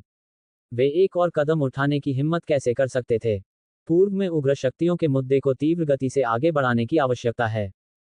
देवियों के पेड़ सोच में पड़े थे और शादी की पार्टी में लोग शामिल थे, सिंदूरी रंग के कपड़े पहने हुए, बेजान लग रहे थे, किसी शवयात्रा से अलग नहीं। हॉल के आक्रमण का मामला पहले ही फैल चुका था और उन पर निषेध गार्डों का नियंत्रण था, जो प्रमुख ड्रैगन सिटी से बाहर निकलने में असमर्थ थे। जू मिंगलांग हॉल से होते हुए ली पारिवारिक विचार विमर्श हॉल की ओर बढ़ते हुए, उनकी निगाहें उत्सुकता से दूसरे शहर से आए इन निश्चित कपड़े पहने लोगों को देख रही थीं। हॉल के अंदर कदम रखते ही जू मिंगलांग ने ली परिवार के सदस्यों को हॉल के दोनों ओर से बैठे देखा। उनकी भावनाएं बहुत जटिल थीं, मानो उन्होंने अभी अभी कोई महत्वपूर्ण घटना देखी हो। इस समय हम सभी उसकी ओर देख रहे थे। जू मिंगलांग ने ली युनजी को हॉल के सामने खड़ा देखा। वह धीरे धीरे पीछे मुड़ी, उसे भी देखकर आश्चर्य हुआ, उसके खूबसूरत चेहरे रहस्यमय चमक से चमक रहे थे। क्या ये जू मिंगलांग नहीं है, वह आदमी जो हमारे कबीले के सदस्य का रूप धारण किया था, जो बुटू से युनजी के साथ चुका था? कोंग टोंग ने जू मिंगलांग को तुरंत पहचान लिया और सबसे पहले बोला। ली यंग ने भी जू मिंगलांग को पहचान लिया, इसलिए उसने उस समय कोई सवाल भी नहीं किया था। जू मिंगलांग को इस महिला के साथ मौखिक बहस में शामिल होने की कोई इच्छा नहीं थी। अगर रोन प्राचीन शहर के मालिकों के लिए उसकी दया और बारिश में कामजोर विद्वान के लिए उसकी चिंता न होती, तो वह इस हॉल में भी दिखाई नहीं देती। लुओ शियाओ ने युद्ध रिपोर्ट वाले सभी दूतों को मार डाला है। जू मिंगलांग ने तथ्यों और ली परिवार को बताया कि रोन प्राचीन शहर में अभी भी जीवित लोग मौजूद हैं। रोन प्राचीन शहर का नगर स्वामी झेंग्यू उस संकरे रास्ते पर पकड़ बनाए रखने के लिए संघर्ष कर रहा था जो सीधे ले चुवान मैदान की ओर जाता था। बकवास, अगर किला शहर गिर गया है, तो एक सामान्य रोन प्राचीन शहर विद्रोह में हजारों की सेना का सामना कैसे कर सकता है? क्या शहर के स्वामी के पास स्वर्ग तक की शक्ति है? ली परिवार की एक छोटी सदस्य ली पिंगहाई ने चिढ़कर कहा। जू मिंगलांग के पास आज ऐसी मूर्खता से निपटने की कोई ऊर्जा नहीं थी। उनकी नज़र युनजी पर पड़ी, जो आजकल कवच पहने हुए थी, जो हमेशा की तरह कामजोर दिखने वाली महिला से बिल्कुल अलग दिखती रही थी। उसके खूबसूरत चेहरे पर एक वीरतापूर्ण आभा थी, इसलिए उसे देखना अनजाना करना मुश्किल था। यांग शिव, युनाजी बोला। मैं यहाँ हूँ। दूत की सारी हिम्मत टूट चुकी थी। क्या तुमने फिरौती का नोट तैयार कर लिया है? ली युनाजी ने पूछा। ये तैयार है, लेकिन महिला सम्राट ने अभी तक मुझे यह नहीं बताया है कि हमारे बेटे की सुरक्षित वापसी के लिए हमें कौन सा शहर सौंपना होगा, यांग शिव ने सम्मानपूर्वक पूछा। ली युनजी ने ब्रश लिया और यांग शिव द्वारा तैयार किए गए दस्तावेज पर स्वयं शहर का नाम लिखा। यांग क्यूशु ने इसे उठाया और वॉल्यूम से देखा, लेकिन इसे पढ़ने के बाद उसका चेहरा भ्रम से भर गया। यांग शिव के पूछने का इंतजार किए बिना ली युनजी पहले ही हॉल के शीर्ष पर ली यंग की सीट के पास पहुंच गया और बोला, पिताजी, मुझे फ्लाइंग बर्ड कैंप की कमांड सील दे दीजिए, मैं इस विद्रोह को दबा दूंगा। Noob.al.com पर नवीनतम नॉवेल्स पढ़ें। भले ही आप तलवार चलाते हों, आप केवल सीमित संख्या में दंगाइयों को ही मार सकते हैं। फ्लाइंग बर्ड कैंप के जनरल वू को इसे संभालने दें, ली यंग ने कहा। ली युंजी ली यंग के सामने खड़ी थी, उसकी नजरें अपने पिता पर टिकी थी। वह इन तर्कों से पीछे हटने का कोई संकेत नहीं दे रही थी, और वे महान हॉल के सामने एक गतिरोध पर थे। युनजी, हालांकि इस बार तुमने एक बड़ी उपलब्धि हासिल की है, लेकिन सैन्य अधिकारी कोंग टोंग ने इस समय हस्तक्षेप करने की कोशिश की। मैं अनुमति नहीं मांग रहा हूं, ली युनजी ने कांग टोंग की बात काटते हुए ऊंची आवाज में कहा। लेडी कोंग टोंग गुस्से की कगार पर थी। ली यंग के चेहरे पर भी खुशी नहीं थी। क्या ये दृश्य पहले भी नहीं हुआ था? ली यंग, लिंगशियाओ शहर राज्य की शांतिपूर्ण विवाह की साजिश को युनजी ने नाकाम कर दिया, जिससे हमारे 4 पश्चिमी शहर बच गए। युनजी वाकई बड़ी जिम्मेदारियां उठाने में सक्षम है। अभी अभी आपस में चर्चा करने के बाद बुजुर्गों का मानना है कि महिला सम्राट के रूप में उसकी उपाधि को बहाल करना और उसे वुटू विद्रोह को दबाने के लिए फ्लाइंग बर्ड कैंप की कमान सौंपना सबसे अच्छा है, परिवार की कुलमाता ने उस समय कहा।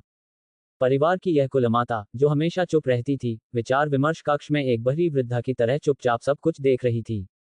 हाँ, कुलमाता के शब्दों का सामना करते हुए लियांग ने आपत्ति करने की हिम्मत नहीं की और फ्लाइंग बर्ड कैंप की सैन्य कमान की मुहर ली युनजी को सौंप दी। फ्लाइंग बर्ड कैंप पहले ही निकल चुका था। यह एक बहुत तेज सेना थी, जो फ्लाइंग बर्ड स्यूडो ड्रैगन पर सवार थी और लगभग एक दिन में रोंग वैली सिटी तक पहुंचने में सक्षम थी। फ्लाइंग बर्ड कैंप में प्रत्येक सैनिक युद्ध में अत्यधिक कुशल था, और फ्लाइंग बर्ड छद्म ड्रैगन सवार भी शक्तिशाली योद्धा थे। उनमें से 1000 सैनिक 10,000 सैनिकों से मुकाबला कर सकते थे। यह कोई आश्चर्य की बात नहीं थी कि ली यंग इस सैन्य शक्ति को सौंपने के लिए इतना अनिच्छुक था। मुहर प्राप्त करने के बाद ली युनजी तेजी से हॉल के बाहर की ओर चला गया। मिंगलांग, आओ, ली युनजी ने झू मिंगलांग से कहा। झू मिंगलांग का ध्यान अभी भी यांग शे ऊपर था। उसने बमुश्किल ही ली युनजी द्वारा लिखी गई बात को देखा था, लेकिन वह पूरी तरह से समझ नहीं पाया था कि वह क्या लिखा था। जब ली युनजी ने उसका नाम पुकारा तब झू मिंगलांग को होश आया। ओह, आ रहा हूं, झू मिंगलांग ने जवाब दिया और जल्दी से ली युनजी के पीछे चला गया। हम कहाँ जा रहे हैं? पूर्व, ली युनजी ने उत्तर दिया। अध्याय 40, तलवार पर सवार होकर आकाश की यात्रा। अनुवादक, एक्सोस्टेल्स संपादक, एक्सोस्टेल्स। रात हो चुकी थी और आकाश का रंग गहरा नीला था। संपूर्ण आकाश में चमकते हुए तारे की तरह फैले हुए थे, जो पूर्वी आकाश में तारों की एक रोमांटिक नदी का निर्माण कर रहे थे, जो विशाल ब्रह्मांड में अनंत रूप से फैल रही थी। तारे धीरे धीरे इधर उधर जा रहे थे, मानो कुछ युगों में वे सब शून्यता के सागर में समा जाएंगे, परंतु इस धरती पर सदैव एक चमकदार तारा प्रकाशित रहेगा, जिसमें विभिन्न आकाशों से तारों के समूह युगों की किरणों के साथ आते रहेंगे। झू मिंगलांग अब तांग की इस नदी के बीच में था। फिर भी उस तारे वाले रास्ते पर उड़ती हुई तलवार चलाने वाली आकृति ने झू को आश्चर्यचकित कर दिया। मिंगलांग पूरी तरह से भूल गई कि उसके ऊपर तारे से भरा आकाश कितना चमकदार था, मानो सारी दिव्य चमक उसके लिए एक पृष्ठभूमि मात्र थी। ली युनजी पहले से ही एक परी की तरह सुंदर थी, लेकिन इस समय आकाश में अपनी तलवार चलाती हुई वह एक पौराणिक परी की तरह लग रही थी। गुआंगहान पैलेस, वह तो सचमुच एक देवता और ईश्वर थी। तलवार के धागे उनकी दिव्य नश्वर कलाकृतियां थीं। कोई आश्चर्य नहीं कि उसे हमेशा वाल्किरी कहा जाता था। इस तलवार की उड़ान ने उसे मनुष्यों से अलग कर दिया, यहां तक कि कुछ ड्रैगन शेपर्ड से पुरस्कृत हो गए। एक नगर राज्य में आप अनेक ड्रैगन शेपर्ड देख सकते हैं, लेकिन ईश्वर अत्यंत दुर्लभ थे, अधिकांशतः बाद के प्रशिक्षण के माध्यम से अप्राप्य थे, और आमतौर पर कुछ प्राचीन दैवीय विरासत से जुड़े थे जिसके लिए एक बहुत ही विशेष भौतिक संरचना की आवश्यकता होती थी। ईश्वर और मनुष्य मानव सीमा को पार कर सकते हैं और कुछ प्राचीन, शक्तिशाली प्राणियों की तरह अलौकिक शक्तियों का उपयोग कर सकते हैं। अफसोस की बात है कि भगवान और मनुष्य वास्तव में शक्तिशाली ड्रैगन शेपर्ड से श्रेष्ठ नहीं थे। कुछ देवताओं और नश्वर प्राणियों को ड्रैगन हॉर्डिंग संफायर्स के ड्रैगन झुंड के आक्रमण का सामना नहीं करना पड़ सकता। इसके अतिरिक्त ईश्वर और ईश्वर प्राणियों के पास आत्मिक क्षेत्र नहीं था, वे ड्रैगन पाल नहीं सकते थे। आगे अनेक छायाएं दिखाई देती हैं, जो प्रवासी हंसों की तरह एक पंक्ति में पूर्वी भूमि की ओर उड़ रही थीं। ली युनजी की चांदी की उड़ती तलवार रात के आकाश में उड़ रही उन प्रसंगों से कहीं ज्यादा तेज थी। उसकी तलवार पर तेजी से थपकी के साथ झू मिंगलांग और ली चीनी दोनों के नीचे की चांदी की उड़ती तलवार ने तेजी से पकड़ लिया और आगे की परछाइयों को पकड़ लिया। फ्लाइंग बर्ड कैंप, प्रमुख ड्रैगन सिटी की कुलीन सेनाएं रात के आसमान में दौड़ती हुई रोंग वैली सिटी की ओर बढ़ रही थीं। उड़ते हुए पक्षी छद्म ड्रैगन का एक बड़ा समूह अपने पंख की सटीक फड़फड़ाहट से लंबी कतारों को घेरते हुए एक विशाल वायुधारा का निर्माण कर रहा था, जिससे वे थक जाने पर भी अपनी कतार से बाहर निकले बिना उड़ते रहे। फ्लाइंग बर्ड कैंप बहुत तेजी से आगे बढ़ रहा था और रोंग वैली सिटी तक पहुंचने में शायद ज्यादा समय नहीं लगेगा। वहां की मौजूदा स्थिति को देखते हुए सिटी लॉर्ड जेंग यू को इस ब्रिगेड के आने तक टालने में सक्षम होना चाहिए। यह महिला सम्राट है। सेना के पिछले हिस्से में मौजूद सैनिकों ने ली युनजी और झू मिंगलांग को तलवार चलाते हुए देखा और वे सभी आश्चर्यचकित हो गए। उन्होंने यूनानियों की प्रतिष्ठा के बारे में सुना था और कभी कभी उन्हें सैनिकों के बीच देखा था, लेकिन ये पहली बार था जब उन्होंने उन्हें तलवार पर उड़ते हुए देखा था, जैसे कि एक तलवार अमर हो। नोब वी एल्बन को पर अपडेट किए गए उपन्यास पाएं। जनरल ली यूनाजी पूरे फ्लाइंग बर्ड कैंप से गुजरा और कमांडिंग जनरल को रोक दिया। महिला सम्राट, यह क्या है? जनरल लू ने असमंजस से पूछा। आधे सैनिकों को ड्रैगन सिटी में वापस ले जाओ, बाकी आधे मेरे पीछे रोंग वेलेव सिटी तक आओगे, ली यूनाजी ने कहा। जैसे ही जनरल लू सवाल करने वाले थे, ली युनजी ने उन्हें सेना के लिए कमांडिंग पॉइंट दिया। आदेश बकवास करते हुए सामान्य लू सोच में पड़ गए। एक पल के बाद उन्होंने गाने को युनजी को वापस सौंप दिया और पूछा, पश्चिम में लड़ाई कैसी चल रही है? एक बार जब आप शहर लौटेंगे तो आपको पता चल जाएगा। मुझे जो चाहिए उसे जल्दी खत्म करके आगे ले आओ, ली यूनजी ने जनरल से आगे की बात नहीं की। फ्लाइंग बर्ड कैंप के जनरल ने सलामी दी, फिर दो लेफ्टिनेंटों को ली यूनाजी के सभी उत्साह का पालन करने का आदेश दिया। दोनों ही घायल हो गए। फ्लाइंग बर्ड कैंप के आधे लोगों को भेजा गया था और शेष आधे लोग, हालांकि डरावने थे, लेकिन हजारों की संख्या में मौजूद दंगा सेना पर हमला करने के चुनौतीपूर्ण कार्य का सामना करना कोई आसान काम नहीं था। यह एक जोखिम भरा काम था। ली यूनाजी अभी भी अपनी तलवार पर सवार थी और सैनिकों को आदेश दे रही थी। लेफ्टिनेंट में से एक ने कुछ फुसफुसाया, जिस पर ली यूनाजी ने पलटकर अपनी तलवार से लेफ्टिनेंट का कान काट दिया। लेफ्टिनेंट को झटका लगा और वह गुस्सा हो गई, लेकिन उसने कोई प्रतिक्रिया नहीं दी। वह केवल अपने खून बहते कान पर हाथ रख रही थी। अपने उपनगरों को संभालो, आगे जो बारी से बाहर बोलेगा उसे एक कान से भी ज्यादा खोना पड़ेगा। ली यूनाजी एक हिमखंड की तरह थी, उसकी कहानियां और दुर्जय आभा डर पैदा कर रही थी। लेफ्टिनेंट ने एक शब्द भी बोलने की हिम्मत नहीं की और पीछे हट गया। उसके पीछे खड़ी लंबी कतार ने अपने कमांडर का कान काटते हुए देखा और चिल्लाया। जल्द ही फ्लाइंग बर्ड कैंप ने अपनी व्यवस्थित संरचना को पुनः प्राप्त कर लिया और पूर्व की ओर अपनी उड़ान जारी रखी। वातावरण अब पहले जैसा शांत नहीं रहा। लीचुवान मैदान के अंत में दो विशाल पर्वत श्रृंखलाएं एक दूसरे को काटती थीं, जो बतू भूमि को प्रमुख ड्रैगन शहर के क्षेत्रों से अलग करती थीं। डोंगक्सू किला पर्वत श्रृंखला के पूर्वी तल पर गर्व से खड़ा था, जिसका पश्चिमी ओर रोंग घाटी शहर था, जो केवल 50 ली की दूरी पर था। पहाड़ों और चोटियों को पार करना वास्तविक नहीं है। खड़ी चट्टानें सेना के मार्च करने के लिए अनुकूल नहीं हैं। लीचुवान मैदान में सही रास्ते में प्रवेश करने के लिए किसी को रोंग वैली सिटी से गुजरना होगा। लेकिन ऊंची ऊंची किलेबंद दीवारें भी दंगा सेना के हजारों सैनिकों का सामना नहीं कर सकी। ये छोटा सा रोंग वैली शहर कितने समय तक टिक पाएगा? निर्दयी दंगा सेना वर्तमान में किले शहर और रोंग वैली सिटी के बीच फंसी हुई थी, भूखे जानवरों के झुंड की तरह। उनकी गति अजेय थी।